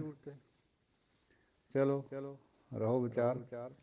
ਜੇ ਪਰਮਾਤਮਾ ਦੀ ਨਿਗਾਹ ਸਵੱਲੀ ਨਾ ਰਹੇ, ਉਹ ਪੱਠੀ ਹੋ ਜਾਏ, ਉਲਟੀ ਹੋ ਜਾਏ, ਤਾਂ ਬੜੇ ਬੜੇ ਰਾਜਿਆਂ ਨੂੰ ਧਰਤੀ ਪਰ ਲਿਆ ਕੇ ਹੇਠਾਂ ਬਿਠਾ ਦਿੰਦਾ, ਕੱਖਾਂ ਤੋਂ ਹੌਲੇ ਕਰਕੇ ਰੱਖ ਦਿੰਦਾ। ਦਰ ਮੰਗਣ ਭਿੱਖ ਨਾ ਪਾਇਂਦਾ। ਜਦੋਂ ਕਿਸੇ ਦੇ ਦਰ ਪਰ ਜਾ ਕੇ ਭਿੱਖਿਆ ਵੀ ਮੰਗਦੇ ਤਾਂ ਭਿੱਖਿਆ ਨਹੀਂ ਮਿਲਦੀ ਉਹਨਾਂ ਨੂੰ। ਹਰ ਇੱਕ ਬੰਦਾ ਝਿੜਕ ਦਿੰਦਾ ਵੀ ਗਾਂਹ ਹੋ ਜਾ। ਇਹੋ ਜਿਹਾ ਹਾਲ ਰਾਜਿਆਂ ਦਾ, ਸੁਲਤਾਨਾਂ ਦਾ ਕਰ ਦਿੰਦਾ। ਔਰ ਜਿਹੜੇ ਗੁਲਾਮ ਹੁੰਦੇ ਹੈ, ਉਹਨਾਂ ਗੁਲਾਮਾਂ ਨੂੰ ਰਾਜੇ ਬਣਾ ਦਿੰਦਾ ਹੈ। ਦਿੱਲੀ ਦੇ ਤਖ਼ਤ ਦੇ ਉੱਤੇ ਇੱਕ ਗੁਲਾਮ ਵੰਸ਼ ਚੱਲਿਆ ਆਇਆ 200-300 ਸਾਲ, 400 ਸਾਲ। ਉਹ ਸਾਰੇ ਹੀ ਰਾਜੇ ਗੁਲਾਮਾਂ ਦੀ ਤਰ੍ਹਾਂ ਭਾਰਤ ਵਿੱਚ ਆਏ ਸੀਗੇ, ਰਾਜਿਆਂ ਦੇ, ਬੜੇ ਬੜੇ ਫੌਜਦਾਰਾਂ ਦੇ ਗੁਲਾਮ ਬਣ ਕੇ। ਲੇਕਿਨ ਹੌਲੀ ਹੌਲੀ ਉਹਨਾਂ ਨੇ ਸੱਤਾ ਹਥਿਆ ਲਈ, ਰਾਜੇ ਬਣੇ ਉਹ। ਸਾਧ ਸੰਗਤ ਜੀ, ਇਹ ਪਰਮਾਤਮਾ ਦੀਆਂ ਬਖਸ਼ਾਂ ਹੈ। ਛੋਟੇ ਨੂੰ ਬੜਾ ਕਰ ਦੇਵੇ, ਬੜੇ ਨੂੰ ਛੋਟਾ ਕਰ ਦੇਵੇ। ਧਰਤੀ 'ਤੇ ਆਕਾਸ਼ ਚੜ੍ਹਾ ਦੇਵੇ, ਆਕਾਸ਼ ਤੋਂ ਹੇਠਾਂ ਲਿਆਵੇ ਧਰਤੀ ਪਰ। ਲੰਗੜਿਆਂ ਨੂੰ, ਪਿੰਗਲਿਆਂ ਨੂੰ ਪਹਾੜ ਚੜ੍ਹਾ ਦੇਵੇ, ਨੇਤਰਹੀਣਾਂ ਨੂੰ ਦੇਖਣ ਲਾ ਦੇਵੇ। ਸਭ ਪਰਮਾਤਮਾ ਦਾ ਹੁਕਮ ਹੈ। ਉਹ ਕੁਛ ਵੀ ਕਰ ਸਕਦਾ ਹੈ। ਹਰਨ ਭਰਨ ਜਾਂ ਕਾ ਨੇਤਰ ਫੋਰ। ਇੱਕ ਅੱਖ ਦੇ ਝਮੱਕੇ 'ਚ ਦੁਨੀਆ ਬਣਾ ਦੇਵੇ, ਚਾਹੇ ਮਿਟਾ ਦੇਵੇ। ਗੁਰਬਾਣੀ ਫਰਮਾਉਂਦੀ ਹੈ ਵੀ ਕਈ ਵਾਰ ਐਸਾ ਪਹਿਲਾਂ ਵੀ ਹੋ ਲਿਆ। ਇਹ ਚੰਦ, ਇਹ ਸੂਰਜ, ਇਹ ਧਰਤੀਆਂ ਕਈ ਵਾਰ ਬਣ ਲਏ, ਕਈ ਵਾਰ ਮਿਟ ਲਏ, ਫਿਰ ਬਣਾ ਦਿੰਦਾ, ਫਿਰ ਮਿਟਾ ਦਿੰਦਾ। ਉਹਦਾ ਹੁਕਮ ਹੈ। ਉਹਦੇ ਹੁਕਮ ਨੂੰ ਕੋਈ ਜਾਣ ਨਹੀਂ ਸਕਦਾ। ਜੇ ਕੋਈ ਉਹੋ ਜਿਹਾ ਹੋਵੇ ਤਾਂ ਜਾਣੇ। ਗੁਰੂ ਸਾਹਿਬ ਨੇ ਵੀ ਉਸੇ ਨੂੰ ਵੱਡਾ ਕਰਿਆ, ਕਿਸੇ ਹੋਰ ਨੂੰ ਵੱਡਾ ਨਹੀਂ ਕਰਿਆ। ਕਿਸੇ ਦੇਵੀ ਦੇਵਤੇ ਨੂੰ ਜਿਹੜੇ ਉਹਦੇ ਹੁਕਮ ਵਿੱਚ ਹੈ, ਉਹਨਾਂ ਨੂੰ ਵੱਡਾ ਨਹੀਂ ਕਰਿਆ। ਵੱਡਾ ਕੇਵਲ ਪਰਮਾਤਮਾ ਵਾਹਿਗੁਰੂ, ਉਸੇ ਨੂੰ ਕਰਿਆ। ਤੋ ਇਹ ਜਿਹੜੀ ਸਾਰੀ ਵਿਚਾਰ ਅੱਜ ਦੀ ਹੋਈ ਹੈ, ਧੰਨ ਧੰਨ ਗੁਰੂ ਨਾਨਕ ਪਾਤਸ਼ਾਹ ਫਰਮਾਉਂਦੇ ਬਈ ਪਖੰਡ ਛੱਡ ਦਿਓ, ਹਿਪੋਕ੍ਰੇਸੀ ਛੱਡ ਦਿਓ, ਅੰਦਰ ਬਾਹਰ ਤੋਂ ਇੱਕ ਹੋ ਭਾਈ। ਡਰਦੇ ਮਾਰੇ ਕੁਛ ਹੋਰ ਕਰਦੇ ਹੈ, ਅੰਦਰ ਕੁਛ ਹੋਰ ਕਰਦੇ ਹੈ। ਇਹ ਠੀਕ ਨਹੀਂ ਹੈ। ਔਰ ਇਹੀ ਅੱਜ ਕੱਲ੍ਹ ਵੀ ਇਹੀ ਕੁਛ ਹੋ ਰਿਹਾ। ਇਹ ਜਿਹੜੇ ਸਾਡੇ ਸਿਆਸੀ ਨੇਤਾ ਹੈ, ਜਿਹੜੇ ਰਾਜ ਭਾਗ ਵੀ ਚਲਾਉਂਦੇ ਹੈ, ਇਹ ਸਾਰੇ ਹੀ ਲਗਭਗ ਇੱਕ ਅੱਧੇ ਕਿਸੇ ਵਿਰਲੇ ਨੂੰ ਛੱਡ ਕੇ ਸਾਰਾ ਦਿਨ ਪਖੰਡ ਕਰਦੇ, ਝੂਠ ਬੋਲਦੇ, ਉੱਪਰੋਂ ਕੁਛ ਹੋਰ ਕਹਿੰਦੇ, ਅੰਦਰੋਂ ਕੁਛ ਹੋਰ ਕਹਿੰਦੇ। ਅੱਜ ਕੱਲ੍ਹ ਤਾਂ ਇਹਨੂੰ ਮਾਨਤਾ ਵੀ ਮਿਲ ਗਈ ਹੈ ਇਸ ਗੱਲ ਨੂੰ। ਲਗਭਗ ਹਰ ਬੰਦਾ ਹੀ, ਪਹਿਲਾਂ ਲੋਕ ਸਿਆਸੀ ਲੋਕ ਕਰਦੇ ਸੀ ਇਹ ਗੱਲਾਂ, ਹੁਣ ਜਿਹੜੇ ਆਮ ਲੋਕ ਹੈ ਉਹ ਵੀ ਏਕਣੇ ਕਰਦੇ, ਦੱਸਦੇ ਹੀ ਨਹੀਂ ਕਿਸੇ ਨੂੰ ਵੀ ਅਸੀਂ ਤੈਨੂੰ ਵੋਟ ਕਿਹਨੂੰ ਪਾਉਣੀ ਹੈ ਜਾਂ ਨਹੀਂ ਪਾਉਣੀ ਹੈ। ਲੀਡਰਾਂ ਵਰਗੇ ਹੀ ਲੋਕ ਹੋ ਗਏ। ਸਾਰਿਆਂ ਤੋਂ ਬੋਤਲਾਂ ਲੈ ਕੇ ਰੱਖੀ ਜਾਂਦੇ, ਜਿੰਨੇ ਵੀ ਉਮੀਦਵਾਰ ਹੈ, ਪਾਉਣੀ ਪਤਾ ਨਹੀਂ ਕਿਹਨੂੰ ਹੈ। ਤੋ ਇਹ ਅੰਦਰੋਂ ਹੋਰ, ਬਾਹਰੋਂ ਹੋਰ, ਇਹ ਅੱਜ ਕੱਲ੍ਹ ਦਾ ਵੀ ਦਸਤੂਰ ਹੈ। ਉਦੋਂ ਵੀ ਸੀ 500 ਸਾਲ ਪਹਿਲਾਂ, ਪਰ ਹੁਣ ਤਾਂ ਇਹ ਬਹੁਤ ਜ਼ਿਆਦਾ ਹੋ ਗਿਆ। ਜੇ ਕਿਤੇ ਅੱਜ ਕੱਲ੍ਹ ਬਾਬਾ ਜੀ ਆ ਜਾਏ, ਗੁਰੂ ਨਾਨਕ ਪਾਤਸ਼ਾਹ, ਲਾਹਨਤਾਂ ਪਾਉਣ ਇਸ ਸਮਾਜ ਦੇ ਉੱਤੇ। ਪਾਈਆਂ ਤਾਂ ਪਹਿਲਾਂ ਵੀ ਹੈ, ਪਰ ਹੁਣ ਤਾਂ ਬਹੁਤ ਜ਼ਿਆਦਾ ਨਿਜ਼ਾਮ, ਸ਼ਰਮ ਧਰਮ ਦਾ ਡੇਰਾ ਤਾਂ ਹੁਣ ਰਿਹਾ ਹੀ ਨਹੀਂ ਹੈ। ਸਭ ਕੋੜ ਦਾ ਹੀ ਵਰਤਾਰਾ ਹੋ ਰਿਹਾ। ਅੰਦਰ ਤੇ ਹੋਰ ਹੈ, ਬਾਹਰੋਂ ਹੋਰ ਹੈ, ਕਹਿੰਦੇ ਹੋਰ ਹੈ, ਕਮਾਉਂਦੇ ਹੋਰ ਹੈ। ਇਹ ਵਿਚਾਰ ਹੈ ਅੱਜ ਦੀ। ਜੇ ਸੱਚਾ ਬਣਨਾ ਹੈ, ਪੰਡਿਤ ਨੂੰ ਵੀ ਇਹੀ ਸਮਝਾਇਆ ਵੀ ਇਹ ਜਿਹੜੇ ਤੂੰ ਸੱਚਾਂ ਜਾਂ ਭੇਟਾਂ ਕਰਦਾ ਹੈ, ਇਹਨਾਂ ਨਾਲ ਕੁਛ ਨਹੀਂ ਬਣਨਾ। ਹਿਰਦੇ ਤੋਂ ਰਾਮ ਨੂੰ ਧਿਆ, ਵਾਹਿਗੁਰੂ ਨੂੰ ਧਿਆ, ਫੇਰ ਤੇਰੀ ਸੁੱਚਮ ਬਣੂ। ਅਦਰਵਾਈਜ਼ ਤੂੰ ਝੂਠੇ ਦਾ ਝੂਠਾ ਹੈ, ਝੂਠੇ ਦਾ ਝੂਠਾ ਹੈ। ਸਾਧ ਸੰਗਤ ਜੀ, ਜਿਹੜਾ ਝੂਠੇ ਦੀ ਗੱਲ ਹੈ, ਮਨ ਝੂਠੇ ਚੁੱਲੀ ਭਰੇਨ, ਗੁਰਬਾਣੀ ਫਰਮਾਉਂਦੀ ਹੈ ਵੀ ਸਭ ਕੁਝ ਝੂਠਾ ਹੈ। ਫੁੱਲ ਵੀ ਝੂਠੇ ਹੈ, ਪੱਤੇ ਵੀ ਝੂਠੇ ਹੈ, ਧੂਪ ਵੀ ਝੂਠੀ ਹੈ, ਸਮੱਗਰੀ ਸਾਰੀ ਝੂਠੀ। ਕਿਵੇਂ? ਫੁੱਲ ਨੂੰ ਭੌਰੇ ਦੇ ਵਾਸ ਲਈ ਵੀ ਹੁੰਦੀ ਹੈ, ਸੁੰਘਿਆ ਵਾ ਹੁੰਦਾ ਉੱਪਰ ਬਹਿ ਕੇ। ਪਾਣੀ ਦੇ ਵਿੱਚ ਮੱਛੀਆਂ ਔਰ ਡੱਡੂ ਹੁੰਦੇ, ਕਿਉਂਕਿ ਪਹਿਲਾਂ ਤਲਾਵਾਂ ਵਗੈਰਾ ਦਾ ਹੀ ਪਾਣੀ ਪੀਆ ਕਰਦੇ ਸੀ, ਖੂਹਾਂ ਦਾ ਲੋਕ। ਧੂਫ ਵਿੱਚ ਪੈਂਦਾ ਚੰਦਨ ਜਾਂ ਅਗਰ, ਇਹ ਚੰਦਨ ਦਾ ਬਿਰਛ ਵਿੱਚ ਕਿਉਂਕਿ ਖੁਸ਼ਬੂ ਹੁੰਦੀ ਹੈ, ਐਸੀ ਮਾਨਤਾ ਵੀ ਸੱਪ ਇਹਦੇ ਉੱਤੇ ਲਿਪਟੇ ਰਹਿੰਦੇ। ਸੱਪਾਂ ਦੇ ਵਿੱਚ ਜ਼ਹਿਰ ਹੁੰਦੀ ਹੈ, ਗਰਮੀ ਹੁੰਦੀ ਹੈ, ਉਹ ਇਸ ਠੰਡਕ ਨੂੰ ਮਾਣਦੇ ਆ ਚੰਦਨ ਦੀ ਨੂੰ, ਲੇਕਿਨ ਚੰਦਨ ਦਾ ਕੁਛ ਨਹੀਂ ਵਿਗੜਦਾ। ਤੋ ਝੂਠੇ ਤਾਂ ਉਹ ਵੀ ਹੈ, ਜਦ ਮੂੰਹ ਗੱਡੇ ਹੋਏ ਚੰਦਨ ਨੂੰ, ਉਹੀ ਚੰਦਨ ਧੂਪ 'ਚ ਪੈਂਦਾ। ਸਭ ਕੁਝ ਝੂਠਾ ਭਾਈ। ਤੋ ਕੇਵਲ ਔਰ ਕੇਵਲ ਰੱਬ ਦਾ ਨਾਂ ਸੱਚਾ ਹੈ, ਸੁੱਚਾ ਹੈ, ਬਾਕੀ ਸਭ ਕੁਝ ਝੂਠਾ ਹੈ। ਇਸ ਕਰਕੇ ਇਹਦੀ ਵਿਚਾਰ ਬਹੁਤ ਹੈ ਗੁਰਬਾਣੀ 'ਚ। ਬਾਬਾ ਰਵਿਦਾਸ ਜੀ ਨੇ ਵੀ ਕਰੀ ਹੈ, ਬਾਬਾ ਨਾਮਦੇਵ ਜੀ ਨੇ ਵੀ ਕਰੀ ਹੈ, ਬਾਕੀ ਪਾਤਸ਼ਾਹ ਨੇ ਤਾਂ ਕਰੀ ਹੈ। ਬਈ ਰੱਬ ਦਾ ਨਾਂ ਸੁੱਚਾ ਹੈ, ਬਾਕੀ ਸਾਰਾ ਕੁਝ ਝੂਠਾ ਜਿਹੜਾ ਕੋਈ ਦਾ ਬਣਾਇਆ ਹੋਇਆ। ਜੇ ਅਸੀਂ ਸੋਚੀਏ ਵੀ ਸੁੱਚੀ ਸਮੱਗਰੀ ਚੜ੍ਹਾਤੀ, ਸੁੱਚੇ ਫਲ ਆਦਿ ਚੜ੍ਹਾਤੇ, ਨਹੀਂ ਜੀ ਨਹੀਂ, ਸਾਰਾ ਕੁਝ ਝੂਠਾ ਹੈ। ਰੱਬ ਦਾ ਨਾਂ ਕੇਵਲ ਸੱਚਾ ਹੈ। ਕੋਈ ਅਪਸ਼ਬਦ ਦੀ ਖਿਮਾ ਦਿਓ ਅਸੀਸ। ਵਾਹਿਗੁਰੂ ਜੀ ਕਾ ਖਾਲਸਾ, ਵਾਹਿਗੁਰੂ ਜੀ ਕੀ ਫਤਿਹ। ਸਨਕ ਸਨੰਦ ਅੰਤ ਨਹੀਂ ਪਾਇਆ, ਵੇਦ ਪੜ੍ਹੇ ਪੜ੍ਹ ਬ੍ਰਹਮੇ ਜਨਮ ਗਵਾਇਆ। ਹਰ ਕਾ ਬਿਲੋਵ ਨਾ ਬਿਲੋਵੋ ਮੇਰੇ ਭਾਈ, ਸਹਿਜ ਬਿਲੋਵੋ ਜੈਸੇ ਤਤ ਨਾ ਜਾਈ।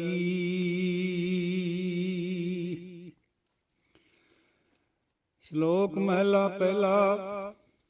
ਜੇ ਮੋਹਾ ਕਾ ਕਰਮ ਹੈ, ਕਰਮ ਹੋਏ ਪਿਤਰੀ ਦੇ, ਅੱਗੇ ਵਤ ਸਿਆਣੀਐ ਪਿਤਰੀ ਚੋਰ ਕਰੇ।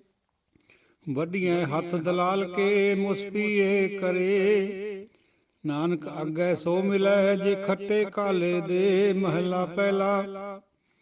ਜੂੰ ਜੋਰੂ ਸਿਰ ਨਾਵਣੀ ਆਵੈ ਬਾਰੋ ਵਾਰ, ਝੂਠੇ ਝੂਠਾ ਮੁਖ ਵਸੈ ਨਿਤ ਨਿਤ ਹੋਏ ਖੁਆਰ। ਸੂਚੇ ਨਾ ਆਖੀਐ ਬਹਿਨ ਜੇ ਪਿੰਡਾ ਧੋਏ, ਸੂਚੇ ਸੇਈ ਨਾਨਕਾ ਜਿਨ ਮਨ ਵਸਿਆ ਸੋਏ। ਪੌੜੀ। ਤੁਰੇ ਭਲਾਣੇ ਪਾਉਣ ਵੇਗ, ਹਰ ਰੰਗੀ ਹਰਮ ਸਵਾਰਿਆ, ਕੋਠੇ ਮੰਡਪ ਮਾੜੀਆਂ ਲਾਏ ਬੈਠੇ ਕਰ ਪਾਸਾਰਿਆ। ਚੀਜ਼ ਕਰਨ ਮਨ ਭਾਵਦੇ, ਹਰ ਬੁੱਝਣ ਨਾਹੀ ਹਾਰਿਆ, ਕਰ ਫੁਰਮਾਇਸ਼ ਖਾਇਆ ਵੇਖ ਮਹਿਲਤ ਮਰਨ ਵਿਸਾਰਿਆ। ਜਰ ਆਈ ਜੋਬਨ ਹਾਰਿਆ, ਕਰ ਫੁਰਮਾਇਸ਼ ਖਾਇਆ ਵੇਖ ਮਹਿਲਤ ਮਰਨ ਵਿਸਾਰਿਆ। ਜਰ ਆਈ ਜੋਬਨ ਹਾਰਿਆ। ਸਤਿਗੁਰਾਂ ਦੀ ਸ੍ਰੀ ਗੁਰੂ ਜੀ ਦੀ ਬਖਸ਼ੀ ਹੋਈ ਸਾਜੀ ਨਵਾਜੀ ਹੋਈ ਪਿਆਰੀ ਸਾਧ ਸੰਗਤ ਜੀਓ, ਗੁਰਬਾਣੀ ਵਿਚਾਰ ਗਰੁੱਪ ਦੇ ਸਾਰੇ ਗੁਰਮੁਖ ਸੱਜਣੋ ਤੇ ਵੈਸੇ ਵੀ ਸਾਰੇ ਗੁਰੂ ਖਾਲਸਾ ਜੀਓ, ਆਪ ਜੀ ਦੇ ਚਰਨਾਂ ਦੇ ਵਿੱਚ ਤੁੱਛ ਬੁੱਧੀ ਅਨੁਸਾਰ ਆਸਾ ਕੀ ਵਾਰ ਦੀ ਲੜੀਵਾਰ ਵਿਚਾਰ ਹਾਜ਼ਰ ਹੈ। ਸਮਾਪਤੀ ਹੋਣ ਵਾਲੇ ਵੱਧ ਰਹੀ ਹੈ, ਹਫ਼ਤੇ ਕੁ ਦਾ ਰਹਿ ਗਿਆ। ਗੁਰੂ ਨਾਨਕ ਪਾਤਸ਼ਾਹ ਧੰਨ ਧੰਨ ਸ੍ਰਿਸ਼ਟੀ ਦੇ ਮਾਲਕ, ਦੋ ਜਹਾਨ ਦੇ ਵਾਲੀ, ਫਰਮਾ ਰਹੇ हैं ਅਗਲੇ ਸ਼ਲੋਕ ਦੇ ਵਿੱਚ, ਜੇ ਚੋਰ ਘਰ ਚੋਰੀ ਕਰਕੇ, ਮੁਹਾਕਾ ਚੋਰ ਨੂੰ ਕਹਿੰਦੇ, ਮੋਹਣਾ ਚੋਰੀ ਕਰਨਾ, ਜੇ ਚੋਰ ਚੋਰੀ ਕਰਕੇ ਪਿਤਰਾਂ ਨੂੰ ਦੇ ਦੇਵੇ, ਯਾਨੀ ਸ਼ਰਾਧ ਕਰਵਾ ਦੇਵੇ, ਅੱਗੇ ਵਸਤ ਸਿਆਣੀ ਹੈ ਪਿਤਰੀ ਚੋਰ ਕਰੇ। ਅੱਗੇ ਉਹ ਵਸਤੂ ਪਛਾਣੀ ਜਾਣੀ ਹੈ ਭਾਈ, ਕਿਉਂਕਿ ਜਿਹਦੀ ਚੋਰੀ ਕਰੀ ਆ ਉਹਦੇ ਪਿੱਤਰ ਵੀ ਅੱਗੇ ਬੈਠੇ ਆ, ਉਹਨਾਂ ਨੇ ਪਛਾਣ ਲੈਣੀ ਹੈ ਵੀ ਇਹ ਤਾਂ ਮੇਰੇ ਘਰ ਦੀ ਵਸਤੂ ਹੈ। ਉਹ ਫਿਰ ਪਿੱਤਰ ਵੀ ਚੋਰ ਬਣ ਗਏ, ਇਹਦਾ ਮਤਲਬ ਹੈ। ਵੱਢੀਏ ਹੱਥ ਦਲਾਲ ਕੇ ਮੁਸਫੀ ਇਹ ਕਰੇ। ਇਹ ਜਿਹੜਾ ਦਲਾਲ ਪੰਡਤ ਇਹ ਕੰਮ ਕਰਦਾ ਹੈ ਵੀ ਅੱਗੇ ਤੈਨੂੰ ਇਹ ਕੁਛ ਮਿਲੂਗਾ, ਫਿਰ ਤਾਂ ਉਹਦੇ ਹੱਥ ਵੀ ਵੱਢੇ ਜਾਣੇ, ਕਿਉਂਕਿ ਚੋਰੀ ਦਾ ਮਾਲ ਹੈ। ਚੋਰੀ ਦਾ ਮਾਲ ਜਿਹੜਾ ਦਲਾਲੀਆਂ ਕਰਦਾ, ਵਿੱਚ ਵੇਚਦਾ, ਇੱਧਰ ਉੱਧਰ ਕਰਦਾ ਹੈ, ਉਹ ਵੀ ਪਕੜਿਆ ਜਾਂਦਾ ਹੈ। ਜਿਵੇਂ ਕਿਸੇ ਗਲਤ ਕਾਨੂੰਨੀ ਬੰਦੇ ਦਾ, ਗੈਰ ਕਾਨੂੰਨੀ ਜਿਹੜਾ ਕੇਸ ਦਰਜ ਹੋਵੇ, ਉਹਨੂੰ ਜਿਹੜਾ ਕੋਈ ਸ਼ਰਨ ਦਿੰਦਾ ਉਹਨੂੰ ਵੀ ਪੁਲਿਸ ਪਕੜ ਲੈਂਦੀ ਹੈ। ਉੱਥੇ ਫਿਰ ਇਹ ਇਨਸਾਫ ਹੋਏਗਾ, ਉਹਦੇ ਪੰਡਤ ਦੇ ਵੀ ਹੱਥ ਵੱਢੇ ਜਾਣਗੇ। ਨਾਨਕ ਅੱਗੇ ਸੋ ਮਿਲੇ ਜੇ ਖੱਟੇ ਘਾਲੇ। ਅੱਗੇ ਤਾਂ ਭਾਈ ਉਹੀ ਕੁਛ ਮਿਲਦਾ ਹੈ, ਜੇ ਕੋਈ ਬੰਦਾ ਘਾਲਣਾ ਘਾਲਦਾ ਹੈ ਫਿਰ ਉਹਦੇ ਚੋਂ ਕੁਛ ਦਿੰਦਾ ਹੈ। ਘਾਲ ਖਾਏ ਕਿਸ ਹੱਥੋਂ ਦੇ, ਨਾਨਕ ਰਾਹ ਪਛਾਣੇ ਸੇ। ਮਹੱਲਾ ਪਹਿਲਾ। ਜਿਉਂ ਜੋਰੂ ਸਿਰ ਨਹਾਵਣੀ ਆਵੇ ਬਾਰੋ ਬਾਰ। ਜਿਵੇਂ ਔਰਤ ਦੀ ਮਹੀਨਾਵਾਰ ਕਿਰਿਆ, ਜਿਹੜੀ ਮੈਂਸਿਸ ਕਹਿੰਦੇ ਅੰਗਰੇਜ਼ੀ 'ਚ, ਉਹ ਵਾਰ ਆਉਂਦੀ ਹੈ। ਕੁਛ ਗਿਣਵੇਂ ਦਿਨਾਂ ਬਾਅਦ, 28 ਦਿਨ ਬਾਅਦ, 30 ਦਿਨ ਬਾਅਦ, ਅਲੱਗ ਅਲੱਗ ਉਹ ਆਉਂਦੀ ਰਹਿੰਦੀ ਹੈ। ਇਸੇ ਤਰ੍ਹਾਂ ਜਿਹੜਾ ਜੂਠਾ ਹੈ ਉਹਦੇ ਮੂੰਹ ਵਿੱਚ ਹਰ ਵਕਤ ਜੂਠ ਰਹਿੰਦੀ ਹੈ, ਰੋਜ਼ ਖੁਆਰ ਹੁੰਦਾ ਉਹ। ਜਿਵੇਂ ਮੈਂਸਿਸ ਦਾ ਜਿਹੜਾ ਖੂਨ ਹੁੰਦਾ ਹੈ, ਜਾਂ ਉਹ ਜਿਹੜਾ ਡਿਸਚਾਰਜ ਹੈ, ਉਹ ਆਪਣੇ ਆਪ ਅੰਦਰੋਂ ਬਣੀ ਜਾਂਦਾ ਹੈ। ਇਸੇ ਤਰ੍ਹਾਂ ਜੂਠੇ ਦੇ ਮੂੰਹ ਵਿੱਚ ਹਰ ਵਕਤ ਜੂਠ ਵੱਜਦੀ ਹੈ, ਰੱਬ ਦਾ ਨਾਮ ਕਦੇ ਆਉਂਦਾ ਨਹੀਂ।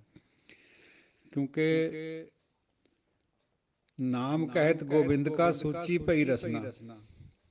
ਗੋਬਿੰਦ ਦਾ ਨਾਮ ਕਦੇ ਆਉਂਦਾ ਨਹੀਂ, ਸਾਰਾ ਦਿਨ ਝੂਠ ਵਿੱਚ ਪਿਆ ਰਹਿੰਦਾ ਔਰ ਖੁਆਰ ਹੋਈ ਜਾਂਦਾ। ਸੂਚੇ ਨਾ ਅੱਖੀਆਂ ਬਹਿਣ ਜੇ ਪਿੰਡਾਂ ਧੋਏ। ਇਹ ਸੁੱਚੇ ਨਹੀਂ ਹੁੰਦੇ ਭਾਈ ਜਿਹੜੇ ਰੋਜ਼ ਪਿੰਡਾਂ ਧੋਨੇ ਆ, ਤੀਰਥਾਂ ਦਾ ਇਸ਼ਨਾਨ ਕਰਦੇ ਆ। ਹਾਲਾਂਕਿ ਹੁਣ ਵੀ ਇਹੀ ਕੁਛ ਹੋ ਰਿਹਾ, ਲੱਖਾਂ ਦੀ ਗਿਣਤੀ 'ਚ ਇਸ਼ਨਾਨ ਹੋ ਰਿਹਾ ਜਦ ਵੀ ਕੋਈ ਪੁਰਬ ਆਉਂਦਾ ਇਹਨਾਂ ਦਾ। ਪਰ ਗੁਰੂ ਨਾਨਕ ਪਾਤਸ਼ਾਹ ਫਰਮਾਉਂਦੇ ਆ ਵੀ ਇੱਕ ਪਿੰਡਾਂ ਧੋਣ ਨਾਲ ਸੁੱਚੇ ਨਹੀਂ ਹੋ ਸਕੀਦਾ। ਸੁੱਚੇ ਸਈ ਨਾਨਕਾ ਜਿਨ ਮਨ ਵਸਿਆ ਸੋਏ। ਜਿਹਦੇ ਮਨ ਵਿੱਚ ਨਾਮ ਵਸ ਗਿਆ, ਸੁੱਚੇ ਉਹ ਹੈ, ਦੂਜਾ ਕੋਈ ਸੁੱਚਾ ਨਹੀਂ ਹੈ। ਸਾਰੀ ਉਮਰ ਪਾਪ ਕਰੋ, ਸਾਰਾ ਸਾਲ ਪਾਪ ਕਰੋ, ਇੱਕ ਦਿਨ ਜਾ ਕੇ ਦਰਿਆ ਦੇ ਵਿੱਚ ਡੁਬਕੀ ਲਾ ਕੇ ਇਸ਼ਨਾਨ ਕਰਕੇ ਆਖੇ ਸਾਡੇ ਪਾਪ ਕੱਟ ਗਏ। ਨੋ, ਗੁਰਬਾਣੀ ਇਸ ਤੋਂ ਬਿਲਕੁਲ ਕਿਨਾਰਾ ਕਰਦੀ ਹੈ ਇਸ ਗੱਲ ਤੋਂ। ਇਸ ਤਰ੍ਹਾਂ ਦਾ ਕੋਈ ਪਾਪ ਨਹੀਂ ਕੱਟਿਆ ਜਾਂਦਾ। ਪੌੜੀ। ਤੁਰੇ ਪਲਾਣੇ ਪਾਉਣ ਵੇਗ, ਹਰ ਰੰਗੀ ਹਰਮ ਸਵਾਰਿਆ। ਘੋੜੇ ਤੁਰੇ, ਪਲਾਣੇ ਹੁੰਦੇ ਕਾਠੀਆਂ, ਕਾਠੀਆਂ ਨਾਲ ਸਵਾਰੇ ਹੋਏ ਘੋੜੇ, ਜਿਹੜੇ ਹਵਾ ਦੇ ਵੇਗ ਨਾਲ ਭੱਜਦੇ ਆ ਔਰ ਤਰ੍ਹਾਂ ਤਰ੍ਹਾਂ ਦੇ ਰੰਗਾਂ ਦੇ ਨਾਲ ਆਪਣਾ ਹਰਮ ਸਵਾਰਿਆ ਵਾ ਹੁੰਦਾ ਰਾਜਿਆਂ ਨੇ। ਹਰਮ ਮੀਨਜ਼ ਜਿੱਥੇ ਉਹਨਾਂ ਦੀਆਂ ਔਰਤਾਂ ਨਿਵਾਸ ਕਰਦੀਆਂ, ਕਿਉਂਕਿ ਰਾਜੇ ਦੀ ਕੋਈ ਇੱਕ ਔਰਤ ਨਹੀਂ ਸੀ ਹੁੰਦੀ, ਰਾਣੀਆਂ ਕਹਿੰਦੇ ਜਿਹਨੂੰ, ਬਹੁਤ ਸਾਰੀਆਂ ਹੁੰਦੀਆਂ। ਉਸ ਹਰਮ ਦੇ ਵਿੱਚ ਇੱਕ ਮਹਿਰਮ ਜਾਇਆ ਕਰਦਾ ਸੀ, ਇੱਕ ਜਾਂ ਦੋ, ਜਿੰਨੀਆਂ ਕੁ ਰਾਣੀਆਂ ਉਹਦੇ ਹਿਸਾਬ ਦੇ ਨਾਲ। ਉਹ ਮਹਿਰਮ ਜਿਹੜਾ ਹੁੰਦਾ ਸੀ ਉਹਨੂੰ ਭੇਤ ਹੁੰਦਾ ਸੀ ਅੰਦਰ ਦਾ ਸਾਰਾ। ਇਹ ਸ਼ਬਦ ਕਈ ਥਾਂ ਆਉਂਦਾ ਗੁਰਬਾਣੀ 'ਚ, ਮਹਿਰਮ। ਮਹਿਰਮ ਦਾ ਮਤਲਬ ਹੁੰਦਾ ਭੇਤੀ। ਉਸ ਮਹਿਰਮ ਨੂੰ ਹਰਮ ਦੇ ਬਾਰੇ 'ਚ ਹਰ ਇੱਕ ਚੀਜ਼ ਦਾ ਪਤਾ ਹੁੰਦਾ ਸੀ, ਰਾਜੇ ਵੱਲੋਂ ਨਿਯੁਕਤ ਹੋਇਆ ਵਾ ਹੁੰਦਾ ਸੀ। ਸੋ ਤਰ੍ਹਾਂ ਤਰ੍ਹਾਂ ਦੇ ਹਰਮ ਰੰਗਾਂ ਨਾਲ ਸਵਾਰੇ ਹੋਏ ਘੋੜੇ, ਕਾਠੀਆਂ ਨਾਲ ਸਜਾਏ ਹੋਏ, ਹਵਾ ਦੇ ਪਾਉਣ ਨਾਲ, ਹਵਾ ਦੇ ਵੇਗ ਨਾਲ, ਪਾਉਣ ਦੇ ਵੇਗ ਨਾਲ ਭੱਜਣ ਵਾਲੇ। ਕੋਠੇ ਮੰਡਪ ਮਾੜੀਆਂ ਲਾਏ ਬੈਠੇ ਕਰ ਪਸਾਰੇ। ਕੋਠੇ, ਮਹਿਲ, ਮਾੜੀਆਂ, ਬੜਾ ਬੜਾ ਪਸਾਰਾ ਕਰਿਆ ਹੋਇਆ, ਬੜੇ ਬੜੇ ਮਹਿਲ ਹੈ, ਉਹਨਾਂ ਦੇ ਵਿੱਚ ਬੈਠਦੇ ਆ। ਚੀਜ਼ ਕਰਨ ਮਨ ਭਾਉਂਦੇ, ਹਰ ਬੁੱਝਣ ਨਹੀਂ ਹਾਰਿਆ। ਤਰ੍ਹਾਂ ਤਰ੍ਹਾਂ ਦੇ ਚੋਜ ਕਰਦੇ, ਚੀਜ਼ ਕਰਨਾ, ਚੋਜ ਕਰਨਾ, ਯਾਨੀ ਪਾਖੰਡ ਮਾਤਰ ਬਹੁਤ ਤਰ੍ਹਾਂ ਦੇ ਚੋਜ ਕਰੇ ਜਾਂਦੇ। ਇਹ ਜਿਹੜੇ ਚੀਜ਼ ਹੈ, ਚਾਹੇ ਇਹਨੂੰ ਮੌਜਾਂ ਕਹਿ ਲਓ, ਵੀ ਮੌਜਾਂ ਕਰਦੇ ਆ ਤਰ੍ਹਾਂ ਤਰ੍ਹਾਂ ਦੀਆਂ, ਜਿਹੜੀਆਂ ਕੁਛ ਮਨ ਵਿੱਚ ਆਉਂਦੀਆਂ ਉਹੀ ਕੁਛ ਕਰਦੇ, ਹਰ ਬੁੱਝਣ ਨਾ ਹੀ ਹਾਰਿਆ। ਉਹ ਇਹਨਾਂ ਮੌਜਾਂ ਦੇ ਵਿੱਚ ਚੀਜ਼ ਕਰਦਿਆਂ ਦੇ ਹਾਰੇ ਹੋਏ ਹਰੀ ਨੂੰ ਨਹੀਂ ਬੁੱਝਦੇ, ਰੱਬ ਯਾਦ ਹੀ ਨਹੀਂ ਆਉਂਦਾ ਕਦੇ। ਕਰ ਫਰਮਾਇਸ਼ ਖਾਇਆ ਵੇਖ ਮਹਿਲਤ ਮਰਨ ਵਿਸਾਰਿਆ। ਹੁਕਮ ਕਰ ਕਰਕੇ ਖਾਨੇ, ਜਿਹਾ ਜਿਹਾ ਜੀ ਕਰਦਾ ਹੋਇਆ ਜਿਹਾ ਪਕਵਾਨ ਪੱਕਦਾ ਉਹ ਖਾਨੇ। ਔਰ ਮਹਿਲਾਂ ਦੀ ਜਿਹੜੀ ਬਹੁਤ ਵਿਸ਼ਾਲਤਾ ਹੈ ਉਹਨੂੰ ਦੇਖ ਦੇਖ ਕੇ ਮਰਨਾ ਭੁੱਲ ਜਾਂਦਾ। ਜਰ ਆਈ ਜੋਬਨ ਹਾਰਿਆ। ਜਦੋਂ ਬੁਢਾਪਾ ਆਉਂਦਾ ਹੈ ਤਾਂ ਜੋਬਨ ਹਾਰ ਜਾਂਦਾ, ਚਿੱਟੇ ਆ ਜਾਂਦੇ ਮੂੰਹ ਪਰ, ਕਿੰਨਾ ਹੀ ਸ਼ਿੰਗਾਰੀ ਜਾਵੇ ਇਹਨੂੰ। ਜੇ ਜਰਵਾਣਾ ਪਰ ਹਰੈ ਜਰ ਵੇਸ ਕਰਿੰਦੀ ਆਈ ਹੈ। ਜਿੰਨੀਆਂ ਮਰਜ਼ੀ ਕਲਫਾਂ ਲਾਈ ਜਾਵੇ ਅਖੀਰ ਨੂੰ ਝੁਰੜੀਆਂ ਪੈ ਜਾਂਦੀਆਂ, ਬੁਢਾਪੇ ਦਾ ਬਾਹਰ ਪਤਾ ਲੱਗ ਜਾਂਦਾ ਵੀ ਇਹ ਬੁੱਢਾ ਹੋ ਗਿਆ। ਉਦੋਂ ਜਵਾਨੀ ਹਾਰ ਜਾਂਦੀ ਹੈ, ਬੁਢਾਪਾ ਆ ਜਾਂਦਾ। ਤੋ ਸਾਧ ਸੰਗਤ ਜੀ, ਇਹ ਤਾਂ ਸੀ ਅੱਜ ਦੀ ਵਿਚਾਰ। ਹੁਣ ਕੱਲ੍ਹ ਕੁਛ ਜਿਹੜੀ ਵਿਚਾਰ ਹੋਈ ਹੈ, ਸਿੰਘ ਸਾਹਿਬ ਭਾਈ ਗੁਰਵਿੰਦਰ ਸਿੰਘ ਜੀ ਨੇ ਬਹੁਤ ਬਾਕਮਾਲ ਜਨੇਊ ਬਾਰੇ 'ਚ ਦੱਸਿਆ।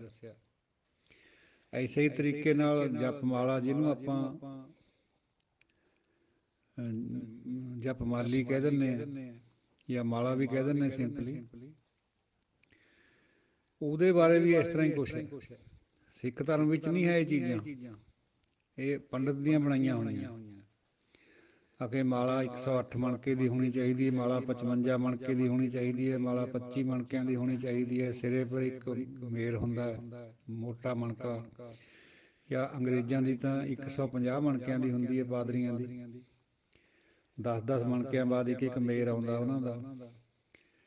ਔਰ ਮਾਲਾ ਪਤਾ ਨਹੀਂ ਕਿੰਨੇ ਤਰੀਕਿਆਂ ਦੀ ਹੈ, ਇਹਦੇ ਰੁਦਰਾਂਸ਼ ਦੀ ਮਾਲਾ, ਕੱਚ ਦੀ ਮਾਲਾ, ਸਿੱਪੀਆਂ ਦੀ ਮਾਲਾ, ਔਰ ਮੁੰਡਾਂ ਦੀ ਮਾਲਾ। ਜਿਹੜੇ ਮਨੁੱਖ ਦੇ ਸਰੀਰ ਹੈ ਇਹ ਵੱਢ ਕੇ ਪਰੋਏ ਵੀ ਹੋਵੇਂ। ਉਂਗਲੀਆਂ ਦੀ ਮਾਲਾ, ਜਿਵੇਂ ਉਂਗਲ ਵੱਢ ਪਾਉਂਦਾ ਸੀ, ਕੋਈ ਅੰਤ ਹਿਸਾਬ ਨਹੀਂ ਮਾਲਾ ਦਾ। ਤਰ੍ਹਾਂ ਤਰ੍ਹਾਂ ਦੇ ਇਹਦੇ ਪਿੱਛੇ ਵਹਿਮ ਜੋੜੇ ਗਏ। ਸਾਡੇ ਵਾਸਤੇ ਕੋਈ ਮਾਲਾ ਨਹੀਂ, ਹਰ ਹਰ ਅੱਖਰ ਇਹ ਦੋਏ ਮਾਲਾ। ਸਾਡੀ ਮਾਲਾ ਹੈ ਰੱਬ ਦਾ ਨਾਮ ਜਪਣਾ, ਵਾਹਿਗੁਰੂ ਵਾਹਿਗੁਰੂ ਕਰਨਾ, ਇਹੀ ਮਾਲਾ ਹੈ ਜਿਹੜੀ ਜ਼ੁਬਾਨ ਦੇ ਉੱਤੇ ਹਰ ਵਕਤ ਚੜ੍ਹਦੀ ਹੈ। ਚਲੋ ਇਸ ਤਰ੍ਹਾਂ ਹੀ ਪੰਡਤ ਦੇ ਜਿਹੜੇ ਜਨੇਊ ਦੱਸੇ ਭਾਈ ਗੁਰਵਿੰਦਰ ਸਿੰਘ ਜੀ ਨੇ, ਜਨੇਊ ਦੇ ਬਾਰੇ ਜਿੰਨੀਆਂ ਗੱਲਾਂ ਦੱਸੀਆਂ ਉਹ ਸਭ ਇਹਨਾਂ ਦੇ ਗ੍ਰੰਥਾਂ 'ਚ ਲਿਖੀਆਂ ਹੋਈਆਂ। ਇੱਕ ਜਗ੍ਹਾ ਐਂ ਵੀ ਪੜ੍ਹਿਆ ਸੀ, ਦੱਸ ਰਹੇ ਨੇ ਵੀ ਜਿਹੜਾ ਜਨੇਊ ਹੈ ਇਹ ਖੱਬੇ ਮੋਢੇ 'ਤੇ ਪਾਇਆ ਜਾਂਦਾ ਅਤੇ ਸੱਜੀ ਬੱਖੀ ਵੱਲ ਨੂੰ ਪਾਇਆ ਜਾਂਦਾ। ਪਰੰਤੂ ਜਦ ਇਹ ਪਿਤਰਾਂ ਦਾ ਕੋਈ ਸ਼ਰਾਧ ਵਗੈਰਾ ਕਰਦੇ ਆ ਫਿਰ ਇਹ ਬਦਲ ਕੇ ਦੂਜੇ ਪਾਸੇ ਕਰ ਲੈਂਦੇ ਆ, ਸੱਜੇ ਮੋਢੇ 'ਤੇ ਖੱਬੀ ਬੱਖੀ 'ਤੇ ਹੀ। ਇਹ ਦਿਸ ਇਜ਼ ਆਲ ਨੌਨਸੈਂਸ, ਇਹਦੀ ਕੋਈ ਸੈਂਸ ਨਹੀਂ ਹੈ। ਗੁਰਬਾਣੀ ਮੁਤਾਬਕ ਇਸ ਤਰ੍ਹਾਂ ਦਾ ਕੁਛ ਵੀ ਹੈ ਨਹੀਂ। ਰੱਬ ਦਾ ਨਾਂ ਹੀ ਮਾਲਾ ਹੈ, ਰੱਬ ਦਾ ਨਾਂ ਹੀ ਜਨੇਊ ਹੈ। ਜੇ ਅੰਦਰ ਪੈ ਗਿਆ, ਗਲ ਵਿੱਚ ਪੈ ਗਿਆ ਇਹ ਜਨੇਊ, ਇਹ ਮਾਲਾ, ਤਾਂ ਸਭ ਕੁਛ ਪਵਿੱਤਰ ਹੈ, ਨਹੀਂ ਕੁਛ ਵੀ ਪਵਿੱਤਰ ਨਹੀਂ ਹੈ। ਮਾਲਾ ਨੇ ਵੀ ਇੱਥੇ ਰਹਿ ਜਾਣਾ, ਜਨੇਊ ਵੀ ਇੱਥੇ ਜਲ ਜਾਂਦਾ, ਟੁੱਟ ਜਾਂਦਾ, ਜਲ ਜਾਂਦਾ, ਜਾਂ ਹੋਰ ਕਈ ਰੂਪਾਂ 'ਚ ਖਰਾਬ ਹੋ ਜਾਂਦਾ, ਭਿੱਜ ਜਾਂਦਾ, ਕਿਰਕਰਾ ਹੋ ਜਾਂਦਾ। ਰੱਬ ਦਾ ਨਾਂ ਹੈ ਜਿਹੜਾ ਉਹ ਨਾਲ ਜਾਣਾ ਹੈ। ਉਸ ਅੰਨੇ ਬੋਲੇ ਰਸਤੇ ਦੇ ਉੱਤੇ ਜਿੱਥੇ ਕੁਛ ਵੀ ਨਹੀਂ ਦਿਖਦਾ, ਜਮਾਂ ਦੀ ਮਾਰ ਪਿੱਛੋਂ ਪੈਂਦੀ ਆਉਂਦੀ ਹੈ, ਚਾਨਣਾ ਵੀ ਹੈ ਨਹੀਂ। ਪੰਡਤ ਤਾਂ ਕਹਿੰਦਾ ਵੀ ਉੱਥੇ ਦੀਵਾ ਬਾਲ ਕੇ 1 ਸਾਲ ਰੋਜ਼ ਰੱਖੀ ਜਾਓ, ਉਹਦੇ ਨਿਮਿਤ ਉਹਨੂੰ ਚਾਨਣਾ ਰਹੂਗਾ। ਇਹ ਵੀ ਖੁਸ਼ਫਹਿਮੀਓ ਹੈ, ਇਹ ਲੋਕਾਂ ਨੂੰ ਭਰਮ ਵਿੱਚ ਪਾਇਆ ਜਾਂਦਾ। ਉੱਥੇ ਨਾਮ ਦਾ ਹੀ ਚਾਨਣਾ ਹੋ ਸਕਦਾ ਹੈ, ਨਾਮ ਤੋਂ ਹੀ ਬਚਾਅ ਹੋ ਸਕਦਾ ਹੈ। ਦੂਜੀ ਕੋਈ ਗੱਲ ਗੁਰਬਾਣੀ ਨੇ ਪ੍ਰਵਾਨ ਨਹੀਂ ਕਰੀ। ਔਰ ਇੱਥੋਂ ਜਿਹੜਾ ਜੀਵ ਜਾਂਦਾ ਹੈ, ਪ੍ਰਾਣੀ ਆਤਮਾ, ਉਹ ਉਹੀ ਜਮਾਂ ਦੇ ਨਾਲ ਜਾਂਦਾ ਜਿਹੜਾ ਨਾਮ ਤੋਂ ਸੱਖਣਾ ਟੁੱਟਿਆ ਹੋਇਆ, ਜਿਹੜਾ ਜਿਹਦੇ ਅੰਦਰ ਨਾਮ ਪ੍ਰਗਟ ਹੋ ਗਿਆ ਉਹ ਜਿਉਂਦੇ ਜੀ ਇੱਥੇ ਆਧਾਰ ਹੋ ਜਾਂਦਾ। ਜਮ ਤਾਂ ਉਹਦੇ ਵੱਲ ਨੂੰ ਆ ਹੀ ਨਹੀਂ ਸਕਦੇ। ਜਮਾਂ ਦਾ ਜਿਹੜਾ ਰਾਜਾ ਹੈ, ਧਰਮਰਾਜ, ਉਹ ਵੀ ਨਹੀਂ ਉੱਧਰ ਨੂੰ ਝਾਕ ਸਕਦਾ, ਸੇਵਾ ਵਾਸਤੇ ਕਹਿ ਸਕਦਾ, ਹੋਰ ਕੁਛ ਨਹੀਂ ਕਰ ਸਕਦਾ। ਸੋ ਗੁਰਮਤਿ ਦਾ ਮੱਤ ਹੈ ਜਿਹੜਾ, ਇਹਦਾ ਬਹੁਤ ਸੁਖਾਲਾ ਹੈ, ਸਿੰਪਲ ਹੈ। ਕੁਛ ਵੀ ਕਰਨੇ ਦੀ ਲੋੜ ਨਹੀਂ, ਸਿਰ ਦੇ ਉੱਪਰ ਬੋਝ ਨਹੀਂ ਕਿਸੇ ਵੀ ਚੀਜ਼ ਦਾ ਚੱਕਣਾ, ਕਿਸੇ ਤੀਰਥ ਦਾ, ਕਿਸੇ ਮਾਲਾ ਦਾ, ਕਿਸੇ ਜਨੇਊ ਦਾ। ਬਿਲਕੁਲ ਸੌਖਾ ਜਿਹਾ ਸਾਦਾ ਜਿਹਾ ਕਰਮ ਹੈ। ਸਾਨੂੰ 5 ਕਕਾਰ ਬਖਸ਼ੇ ਗੁਰੂ ਸਾਹਿਬ ਨੇ। ਉਹ ਕਕਾਰਾਂ ਦੀ ਆਪਣੀ ਅਹਿਮੀਅਤ ਹੈ। ਜੇ ਸ੍ਰੀ ਸਾਹਿਬ ਪਵਾਈ ਹੈ ਤਾਂ ਉਹਦੀ ਅਹਿਮੀਅਤ ਹੈ ਵੀ ਜ਼ੁਲਮ ਨਹੀਂ ਸਹਿਣ ਕਰਨਾ ਕਿਸੇ ਦਾ ਵੀ। ਬਲਕਿ ਕਿਸੇ ਗਰੀਬ ਦੇ ਉੱਤੇ ਜ਼ੁਲਮ ਹੋ ਰਿਹਾ, ਗਊ ਗਰੀਬ ਪਰ, ਤਾਂ ਉਹਦੀ ਇਸ ਸ੍ਰੀ ਸਾਹਿਬ ਨਾਲ ਰੱਖਿਆ ਕਰਨੀ ਹੈ। ਇਹ ਕਿਰਪਾਨ ਤਲਵਾਰ ਨਹੀਂ ਹੈ ਔਰੰਗਜ਼ੇਬ ਦੀ, ਇਹ ਕਿਰਪਾਨ ਹੈ, ਕਿਰਪਾ ਵਰਸਾਉਂਦੀ ਹੈ। ਐਸੇ ਤਰੀਕੇ ਨਾਲ ਕੜਾ ਹੈ, ਕੰਘਾ ਹੈ, ਸਫਾਈ ਦਾ ਸੂਚਕ ਹੈ। ਸਾਧ ਸੰਗਤ ਜੀ, ਉਹ ਸਫਾਈ ਜਿਹੜੀ ਹੈ, it is next to cleanliness is next to God. ਇਹ ਕਹਾਵਤ ਵੀ ਹੈ, ਰੱਬ ਤੋਂ ਦੂਜਾ ਦਰਜਾ ਸਫਾਈ ਦਾ।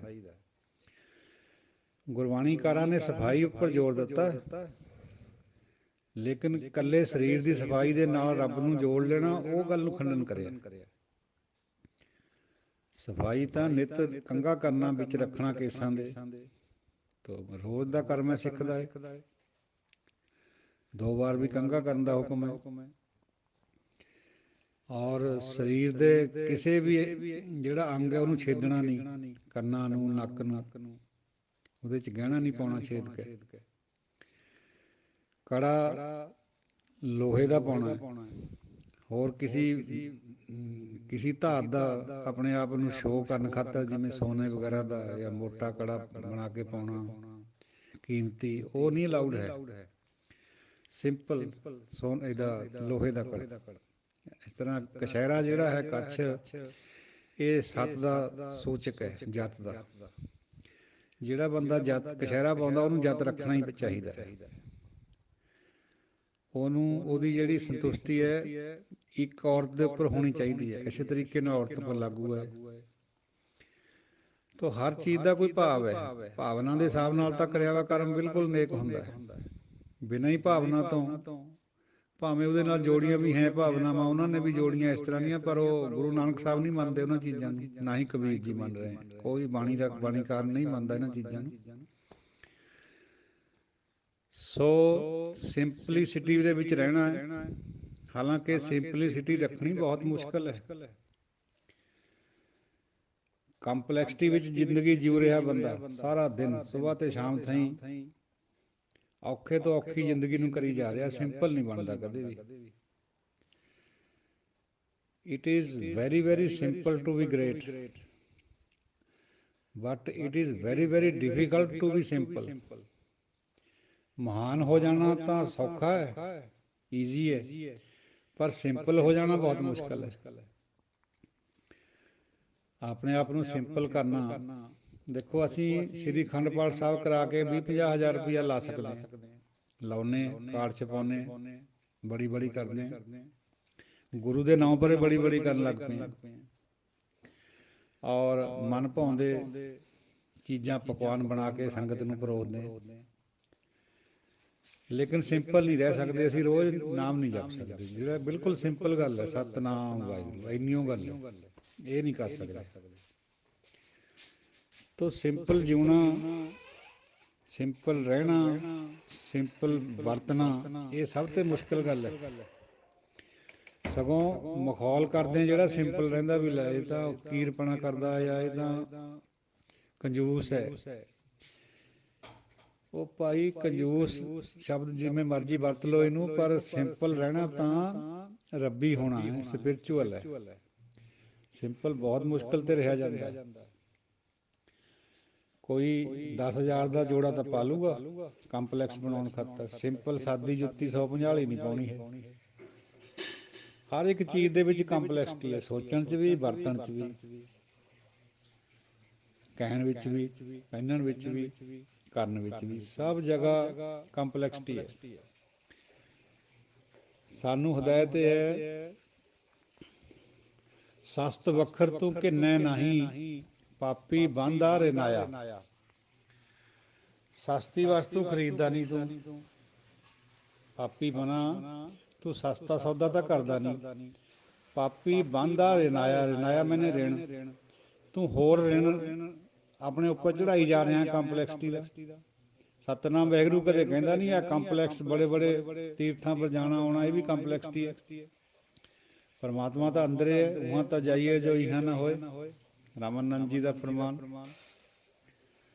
वेद प्राण सब देखे जोए, वहाँ तो जाइए जो यहाँ न होए। उत्थे तो तां जाइए जे उरे ना होवे। फिर वही बात किसी दूजी सोच वाले ने दूजी तरह ला लेना भी तुसीं तां जी तीर्थां तो रोकदे हो। भाई एकड़ दी विचार नहीं है। ये नहीं सोचना भी तीर्थ पर कोई होर गुरु है होर रब है, इत्थे भी वही है। इतिहासक तौर पर दर्शन करने हैं, सानू इंस्पिरेशन मिलती है तो बहुत अच्छी गल है, जाना चाहिए। पर बार बार वही काम करी जाना, इत्थे गुरु नूं ना समझ के किधरे होर समझना, इस गल नूं गुरबाणी खंडन करदी। सो तीर्थ तो भाई अंदर है, नाम नूं भी तीर्थ कहा गया। तीर्थ नामन जाओ, तीर्थ नाम है। तीर्थ शब्द विचार अंतर ज्ञान है। और मन नूं भी तीर्थ कहा गया। यह मन काशी सब तीर्थ सिमरत सतगुर दिया बजाए। रब दा नाम तीर्थ है, मन भी तीर्थ है। इन्हां नूं तीर्थ समझना। माघ पुनीत पई तीर्थ अंतर जानिया। माघ दा महीना चल रहा है, इहदी प्रथा है। गुरु महाराज फरमाउने बई माघ दे महीने दे विच तां पवित्र है जे तू तीर्थ नूं अंदर समझे, नाम नूं अंदर समझे, रब नूं अंदर समझे। सगल गुणा गुण उत्तमो भरता दूर ना पिखरी। संतां की होए दासरी यह अचारा सिखरी। हे औरत बीबी तू संतां दी दासी बन, उन्हां दी चरण धूड़ बन। ये अचार होना चाहिए तेरा, चज अचार। और अपने पति नूं दूर ना समझ। सारियां गुणां च उत्तम गुण यही है भी उहनूं अंदर समझ। गुरबाणी दा निचोड़ भी यही है। जिहड़ा उहनूं अंदर समझूगा उहनूं निर्मल भाव पै जाऊगा भी तू मैनूं देख रिहा अंदरों। नहीं उहनूं दूर समझने करके पाप करन लगियां देरी नहीं लगदी बंदे नूं भी किहड़े देखदा। पर ये सारे प्रगट हो जाने जद उपर जाना आत्मा ने, उत्थे सारा कुछ लिखिया वा मूहरे आ जाना भी तू आह कुछ करके आया भाई, मनना पैंदा, करिया वा हुंदा। इस करके सिंपल हो जाओ, जिन्ना सिंपल रह सके बंदा वो उस तरह उठ के चल पैंदा जिहड़ा सिंपल हुंदा। दूजे नूं पहलां कई कुछ करना पैंदा। जुत्ती नूं पालिश करू, दस्तार नूं कई तरीकिਆਂ ਦੇ ਨਾਲ सजा के फिर बन्नू टाइम लगदा। या ਜਿਹੜੇ ਸਾਡੇ ਕੋਨੇ ਮੋਨੇ ਵੀਰ है उन्हां नूं ਪਹਿਲਾਂ सिर ढकना पऊ किसी भी तरह। जे किसी तीर्थ स्थान पर जाना या किसी धार्मिक स्थान पर जाना। सो ਜਿਹੜਾ सिख है वो हर वक्त ਤਿਆਰ ਬਰ ਤਿਆਰ ਰਹਿੰਦਾ, सिंपल ਰਹਿੰਦਾ। सिंपल तो मतलब ये जरूरी नहीं भी मखमले पहनी जाए, रेशम पहनिया जाए। सादा कपाह का सूत का कपड़ा भी इक्वली प्रवान, सगों ज़्यादा वधिया। कपाह का जिहड़ा कत्तिया वा सूत है ਉਹਦਾ ਜਿਹੜਾ कपड़ा बनाया जाता वो सर्दियों च गर्म रहिंदा, गर्मियों च ठंडा रहिंदा। Air condition natural. सो जिन्ना बंदा सादा रहूगा उन्ना चंगा रहूगा। जिन्हें घोड़े पर जाना है उन्होंने पहला घोड़ा तैयार करना पैना, सजाउणा पैना, हौमे का रूप। गड्डी नूं साफ करना पऊ, धोना पऊ, हत्थ पैर उहदी गड्डी नूं सफाई करनी पऊ। जिहड़ा बंदा तुर के जाना चाहता जांदा है उहनूं कुछ करन दी लोड़ नहीं, वो सिंपल है। उन्हें विच पटे दी खेतां दे हो के लंघ जाना। नथमलपुर वाले बाबा जी किसी दी सी उਡੀਕਦੇ गड्डी या कुछ होर, वो खेतां दे विच नूं पैदले तुर पैंदे सी, खुंडा हत्थ विच हुंदा। सिंपल बंदे नूं कुछ करन दी लोड़ नहीं हुंदी। ये जिहड़ी कंपलैक्सिटी है साडे अंदर आ गई है, ये अज कल दे समय दी जिहड़ी है सिविलाइजेशन है ਉਹਦੀ देन है। ਇਹ ਜਿੰਨੀ ਘਟ ਜਾਏ ਕਿਸੇ ਬੰਦੇ ਦੀ ਉਨਾ ਹੀ ਬੰਦਾ ਰੱਬ ਦੇ ਨੇੜੇ ਹੋ ਜਾਂਦਾ। ਸਿੰਪਲਿਸਿਟੀ ਜਿਹੜੀ ਉਹ ਬਹੁਤ ਮੁਸ਼ਕਿਲ ਤੇ ਆਉਂਦੀ ਹੈ। बड़ा तो हर बंदा बन सकता है, सौखा बनना, पर छोटा करना अपने आप नूं बड़ा मुश्किल है। यही गल गुरबाणी फरमाउंदी है बार बार भी पंडित की कंपलैक्सिटी तो बचो, सिंपल हो जाओ। सतनाम वाहिगुरू। कुछ नहीं लगता इस गल च, समा भी नहीं लगता, कोई पैसा भी नहीं लगता। जे होर कुछ भी करूँगे ऊपर पैसा तो लगूगा ही लगूगा, फिर सिंपल नहीं रहना उन्हें। इस करके साध संगत जियो आपां गुरु साहब दा ਸ੍ਰੀ ਗੁਰੂ ਜੀ ਦਾ ਅਨੁਸਰਨ ਕਰੀਏ, ਜਿਵੇਂ ਉਹ ਚਾਹੁੰਦੇ ਵੀ ਮੇਰਾ ਸਿੱਖ ਇਸ ਤਰ੍ਹਾਂ ਦਾ ਹੋਵੇ। ਹਾਲਾਂਕਿ ਮਾਇਆ ਦੇ ਵਿੱਚ ਰਹਿਣਾ ਕੋਈ ਵਰਜਿਤ ਨਹੀਂ ਹੈ। ਗੁਰੂ ਸਾਹਿਬ ਨੇ ਵੀ ਮਹਿਲ ਬਣਾਏ ਹੈ, ਕਲਗੀਆਂ ਲਗਾਈਆਂ ਹੈ, ਹੀਰੇ ਜੜੀਆਂ ਹੋਈਆਂ, ਲੇਕਿਨ ਉਹ ਭਾਵਨਾ ਹੋਰ ਹੈ। ਉਹ ਸਿਰਫ ਉੱਥੇ ਉਹ ਜੋ ਕੁਛ ਔਰੰਗਜ਼ੇਬ ਜਾਂ ਮੌਕੇ ਦਾ ਬਾਦਸ਼ਾਹ ਕਰ ਰਿਹਾ ਸੀ ਉਹਦੇ ਉਲਟ ਕਰਿਆ ਉਹਨਾਂ ਨੇ। ਉਹ ਸਾਰਾ ਕੁਛ ਨਗਾਰਾ ਬਣਾਇਆ ਢੋਲ ਦੀ ਜਗ੍ਹਾ, ਕਿਉਂਕਿ ਰਾਜੇ ਦਾ ਹੁਕਮ ਸੀ ਵੀ ਨਗਾਰਾ ਨਹੀਂ ਕੋਈ ਵਜਾ ਸਕਦਾ। ਕਲਗੀ ਇਸੇ ਕਰਕੇ ਲਾਈ ਵੀ ਰਾਜਾ ਹੀ ਕਲਗੀ ਲਾ ਸਕਦਾ ਸੀ। ਗੁਰੂ ਸਾਹਿਬ ਨੇ ਆਪ ਵੀ ਕਲਗੀ ਲਗਾਈ। ਘੋੜੇ ਕੋਈ ਵਰਤ ਨਹੀਂ ਸੀ ਸਕਦਾ, ਘੋੜੇ ਰੱਖਣ ਵਾਸਤੇ ਹੁਕਮ ਕਰਿਆ। ਸਾਧ ਸੰਗਤ ਜੀ, ਉਦੋਂ ਕੋਈ ਦਾੜੀ ਨਹੀਂ ਸੀ ਰੱਖ ਸਕਦਾ ਰਾਜੇ ਤੋਂ ਬਿਨਾਂ। ਦਿੱਲੀ ਦੇ ਵਿੱਚ ਉਦੋਂ ਦਿੱਲੀ ਛੋਟਾ ਹੀ ਸੀਗਾ, ਪਿੰਡ ਵਰਗੇ ਹੀ। 4 ਹਜਾਮਤ ਕਰਨ ਵਾਲੇ ਕੈਂਚੀ ਲੈ ਕੇ ਹਰ ਵਕਤ ਫਿਰਦੇ ਰਹਿੰਦੇ ਸੀ। ਜੇ ਕਿਸੇ ਦੀ ਦਾੜੀ 4 ਉਂਗਲ ਮਿਣ ਕੇ ਉਸ ਤੋਂ ਵੱਧ ਹੀ ਹੁੰਦੀ ਸੀ, ਉਹਨੂੰ ਕੱਟ ਦਿੰਦੇ ਸੀ। ਇਹ ਗੱਲ ਇਟਲੀ ਤੋਂ ਆਏ ਇੱਕ ਯਾਤਰੂ ਮਨੂਕੀ ਨੇ ਲਿਖੀ ਆਪਣੀ ਕਿਤਾਬ 'ਚ। ਉਹ ਯਾਤਰਾ ਕਰਨ ਆਇਆ ਸੀ ਇੱਧਰ, ਜ਼ਿਆਰਤ ਕਰਨ। ਇਸ ਕਰਕੇ ਜੋ ਕੁਛ ਰਾਜਾ ਕਰ ਰਿਹਾ ਸੀਗਾ ਉਹਦੇ ਬਰਖਲਾਫ ਗੁਰੂ ਸਾਹਿਬ ਨੇ ਸਾਨੂੰ ਖੜਾ ਕਰਿਆ, ਆਤਮਾ ਨੂੰ ਬਲਵਾਨ ਕਰਨ ਖਾਤਰ। ਵੀ ਇੰਨਾ ਵੀ ਨਾ ਲੰਬੇ ਪੈ ਜਾਓ ਵੀ ਰਾਜੇ ਦੀ ਹਰ ਗੱਲੇ ਮੰਨੀ ਜਾਓ। ਜੇ ਰਾਜਾ ਗਲਤ ਸੰਦੇਸ਼ ਦਿੰਦਾ ਉਹਦਾ ਮੁਕਾਬਲਾ ਕਰੋ। ਸੈਲਫ ਪ੍ਰਾਈਡ ਨੂੰ ਰੱਖੋ ਕਾਇਮ। ਹੰਕਾਰ ਕਰਨਾ ਨਹੀਂ, ਲੇਕਿਨ ਇਨਫੀਰੀਅਰਟੀ ਕੰਪਲੈਕਸ ਤੋਂ ਬਚਣਾ, ਉਹ ਵੀ ਨਹੀਂ ਕਰਨਾ। ਇਨ ਬਿਟਵੀਨ ਰਸਤਾ ਜਿਹੜਾ ਮਾਰ ਗਿਆ ਉਹ ਪਕੜਨਾ। ਤੋ ਸਾਧ ਸੰਗਤ ਜੀ, ਚਲੋ ਵਿਚਾਰ ਕਰਦੇ ਹਾਂ। ਬਹੁਤ ਸਾਰੀਆਂ ਇੱਧਰ ਉੱਧਰ ਦੀ ਬਾਤ ਹੋ ਜਾਂਦੀ ਹੈ, ਕਿਉਂਕਿ ਆਫਟਰ ਆਲ ਬੁੱਧੀ ਜਿਹੜੀ ਹੈ ਉਹ ਤੁੱਛ ਹੈ, ਖਾਮ ਹੈ। ਗੁਰੂ ਦੀ ਬਾਣੀ ਜਿਹੜੀ ਵਿਚਾਰ ਹੈ ਉਹ ਤਾਂ ਹੈਗੀ ਹੈ ਪਵਿੱਤਰ, ਪਰ ਜਿਹੜੀ ਸਾਡੀ ਬੁੱਧੀ ਦੇ ਰਾਹੀਂ ਕੁਛ ਨਾ ਕੁਛ ਕਿਹਾ ਜਾਂਦਾ ਉਹ ਜ਼ਰੂਰ ਉਹਦੇ 'ਚ ਕੱਚ ਹੋ ਸਕਦੀ ਹੈ, ਕੋਈ ਬੜੀ ਗੱਲ ਨਹੀਂ। ਇਸ ਕਰਕੇ ਸੰਗਤ ਔਰ ਗੁਰੂ ਸਾਹਿਬ ਦੋਨੋਂ ਬਖਸ਼ਣਹਾਰ ਹੈ। ਬਖਸ਼ੋ, ਦਿਓ ਸੀਸ। ਵਾਹਿਗੁਰੂ ਜੀ ਕਾ ਖਾਲਸਾ, ਵਾਹਿਗੁਰੂ ਜੀ ਕੀ ਫਤਿਹ। ਵਾਹਿਗੁਰੂ ਜੀ ਕਾ ਖਾਲਸਾ, ਵਾਹਿਗੁਰੂ ਜੀ ਕੀ ਫਤਿਹ। ਧੰਨਤਾ ਦਿਓ, ਸਤਿਕਾਰ ਦਿਓ ਸਾਧ ਸੰਗਤ ਜੀਓ। ਸਿੰਘ ਸਾਹਿਬ ਗੁਰਵਿੰਦਰ ਸਿੰਘ ਜੀ ਨੇ ਜਿਹੜਾ ਸਵਾਲ ਜਵਾਬ ਦਿੱਤਾ ਹੈ, ਤੇ ਪਹਿਲਾਂ ਜਿਹੜਾ ਸਵਾਲ ਕਰਿਆ ਡਾਕਟਰ ਜਸਪਾਲ ਵੀਰ ਸਿੰਘ ਜੀ ਨੇ, ਉਹ ਵਿਚਾਰ ਇੱਦਾਂ ਹੈ ਜੋ ਡਾਕਟਰ ਸਾਹਿਬ ਨੇ ਕਿਹਾ ਹੈ ਉਹ ਗੱਲ ਜ਼ਿਆਦਾ ਸਹੀ ਹੈ। ਦੇਖੋ ਕਿਵੇਂ, ਜਿਹੜਾ ਕੋਈ ਵੀ ਸਿੱਖ ਦਰਗਾਹ ਵਿੱਚ ਜਾਂਦਾ ਹੈ, ਗੁਰੂ ਸਾਹਿਬ ਜਾਂਦੇ ਰਹੇ, ਭਗਤ ਵੀ ਜਾਂਦੇ ਆ, ਉਹ ਸੁਰਤ ਕਰਕੇ ਜਾਂਦੇ ਆ, ਸਰੀਰ ਕਰਕੇ ਨਹੀਂ ਜਾਂਦੇ ਹੁੰਦੇ। ਸਰੀਰ ਕਰਕੇ ਜਾਂਦੇ ਆ ਸੱਚਖੰਡ, ਜਿਹਨੂੰ ਸਾਧ ਸੰਗਤ ਕਿਹਾ ਜਾਂਦਾ ਹੈ। ਸਾਧ ਸੰਗਤ ਸੱਚਖੰਡ ਹੈ, ਵਾਸਾ ਨਿਰੰਕਾਰੇ। ਉੱਥੇ ਵੀ ਰੱਬ ਦਾ ਵਾਸਾ ਹੁੰਦਾ, ਉੱਥੇ ਜਾਂਦੇ ਹੋ ਸੱਚਖੰਡ ਵਿੱਚ, ਸਾਧ ਸੰਗਤ ਵਿੱਚ। ਜਿਹੜਾ ਪ੍ਰਮਾਤਮਾ ਦਾ ਦਰ ਹੈ ਉੱਥੇ ਸੁਰਤ ਕਰਕੇ ਜਾਂਦੇ ਆ, ਸਰੀਰ ਨਹੀਂ ਜਾਂਦਾ ਉੱਥੇ। ਮਰਨ ਤੋਂ ਬਾਅਦ ਵੀ ਨਹੀਂ, ਪਹਿਲਾਂ ਵੀ ਨਹੀਂ। ਸਰੀਰ ਕਿਵੇਂ ਜਾਊਗਾ? ਕਿਉਂਕਿ ਉਹ ਖੁਦ ਇਟ ਸੈਲਫ ਜਿਹੜਾ ਉਹ ਦਰਗਾਹ ਦਾ ਕੰਸੈਪਟ ਹੈ ਗੁਰਬਾਣੀ ਦਾ, ਉਹ ਸਪਿਰਿਟ ਦੇ ਨਾਲ ਹੈ, ਯਾਨੀ ਸੁਰਤ ਦੇ ਨਾਲ ਹੀ ਹੈ। ਸਰੀਰ ਕਰਕੇ ਨਹੀਂ ਹੈ ਵੀ ਕੋਈ ਜਗ੍ਹਾ ਹੈ, ਕੋਈ ਖਾਸ ਸੱਚਖੰਡ ਉੱਪਰ ਹੈ ਜਾਂ ਕਿਧਰੇ ਹੇਠ ਹੈ, ਐਸਾ ਤਾਂ ਗੁਰਬਾਣੀ ਨੇ ਮਾਨਤਾ ਦਿੱਤੀ ਨਹੀਂ ਹੈ। ਉਹ ਸਿਰਫ ਔਰ ਸਿਰਫ ਸੁਰਤ ਦੇ ਵਿੱਚ ਹੈ, ਜਿਹਨੂੰ ਆਪਾਂ ਕਹਿ ਸਕਦੇ ਹਾਂ ਵੀ ਉਹ ਮਾਈਂਡ ਦੇ ਵਿੱਚ ਆਉਂਦਾ। ਉਹ ਗੱਲ ਸਰੀਰ 'ਚ ਨਹੀਂ ਆਉਂਦਾ, ਉਹ ਗੱਲ ਆਉਂਦੀ ਕਦੇ ਵੀ। ਤਾਂ ਜਦੋਂ ਗੁਰੂ ਨਾਨਕ ਸਾਹਿਬ ਦੀ ਬਾਤ ਪਾਉਂਦੇ ਆ ਵੀ ਉਹ ਸੱਚਖੰਡ ਪਹੁੰਚੇ, ਉੱਥੋਂ ਨਾਮ ਮਿਲਿਆ ਉਹਨਾਂ ਨੂੰ। ਗੁਰੂ ਨਾਨਕ ਸਾਹਿਬ ਤਾਂ ਪਹਿਲਾਂ ਹੀ ਸੱਚਖੰਡ ਤੋਂ ਹੀ ਆਏ ਸੀਗੇ।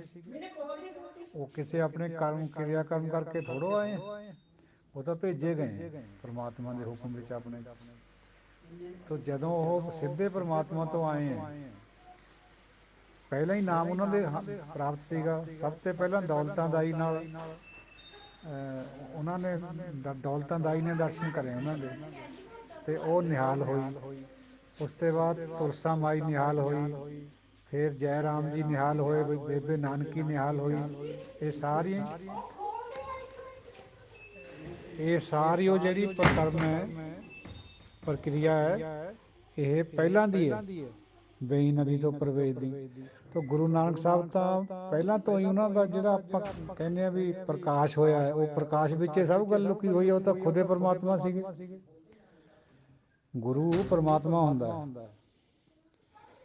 ਇਸ ਕਰਕੇ ਗੁਰ ਨਾਰਾਇਣ ਦਈ ਗੁਰ, ਦਈ ਵੀ ਪਰਮਾਤਮਾ ਹੁੰਦਾ। ਤਾਂ ਗੁਰੂ ਨਾਰਾਇਣ ਹੈ, ਦਈ ਉਹ ਗੁਰੂ ਹੈ, ਉਹ ਤਾਂ ਇੱਕੋ ਹੀ ਆ ਦੋਨੋਂ ਹੀ। ਤਾਂ ਜਦੋਂ ਆਪਾਂ ਇਹ ਗੱਲ ਮੰਨ ਕੇ ਚੱਲੇ ਵੀ ਉਹਨਾਂ ਦਾ ਪ੍ਰਕਾਸ਼ ਹੋਇਆ, ਪ੍ਰਕਾਸ਼ ਹੋਇਆ, ਆਮ ਬੰਦਿਆਂ ਵਾਂਗ ਨਹੀਂ, ਜਨਮ ਨਹੀਂ ਹੋਇਆ। ਤਾਂ ਪ੍ਰਕਾਸ਼ ਇਟ ਸੈਲਫ ਇਹ ਗੱਲ ਦੱਸ ਰਿਹਾ ਵੀ ਗੁਰੂ ਨਾਨਕ ਸਾਹਿਬ ਪੂਰੇ ਸੀਗੇ, ਪਰਮਾਤਮਾ ਵੱਲੋਂ ਉਹ ਪਹਿਨਾਏ ਹੋਏ ਸੀਗੇ ਪਹਿਲਾਂ ਤੋਂ ਹੀ। ਬਖਸ਼ਿਸ਼ ਸੀ ਉਹਨਾਂ ਦੇ ਉੱਤੇ, ਸਾਰੇ ਕਰਮ ਉਹਨਾਂ ਨੇ ਉਹ ਇਸੇ ਤਰ੍ਹਾਂ ਕਰੇ। ਪਾਂਧਾ ਵੀ ਪਹਿਲਾਂ ਹੀ ਉਹਨਾਂ ਨੇ ਉਹਨੂੰ ਸਬਕ ਸਿਖਾਇਆ ਵੀ ਪਾਂਧੇ ਤੂੰ ਆ ਕੇ ਆ ਦੁਨੀਆ ਦੀਆਂ ਗੱਲਾਂ ਕਰਦਾ, ਤੂੰ ਅਸਲੀ ਗੱਲ ਕਰ, ਸੱਚ ਦੀ ਗੱਲ ਕਰ। ਫਿਰ ਉਹ ਫਿਰ ਜਿਹੜਾ ਬਾਅਦ ਦੀਆਂ ਗੱਲਾਂ ਹੈ ਬਈ ਬੇਈ ਨਦੀ ਦੇ ਵਿੱਚ ਅਲੋਪ ਹੋ ਗਏ ਸਰੀਰਕ ਤੌਰ ਪਰ, ਉਹ ਗੱਲ ਨੂੰ ਗੁਰਮਤਿ ਵੀ ਨਹੀਂ ਮੰਨਦੀ ਤੇ ਨਾ ਹੀ ਸਾਇੰਸ ਮੰਨਦੀ। ਸੁਰਤ ਕਰਕੇ ਬੰਦਾ ਜਾ ਸਕਦਾ ਹੈ, ਸਰੀਰ ਕਰਕੇ ਤਾਂ ਕੋਈ ਦਰਗਾਹ ਵਿੱਚ ਨਹੀਂ ਜਾਂਦਾ ਹੈ ਇਸ ਤਰ੍ਹਾਂ।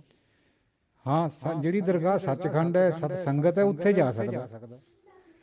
ਬਾਕੀ ਆਪ ਜੀ ਸਾਰੇ ਸਿਆਣੇ ਵਿਦਵਾਨ ਹੈ, ਜਿਵੇਂ ਵੀ ਆਪ ਵਿਚਾਰੋਗੇ ਸੁਣੋਗੇ, ਅਸੀਂ ਵੀ ਸੁਣਾਂਗੇ, ਕੋਈ ਆਪ ਦੀ ਵਿਚਾਰ ਹੋਊਗੀ। तो इस टाइम दस रहे थोड़ा जा इधर कोई घरेलू है कोई समस्या, बच्चे शायद पढ़ते सी पता नहीं क्या, मैं बाहर देखदा उठ के। तो वाहिगुरू जी का खालसा वाहिगुरू जी की फतेह।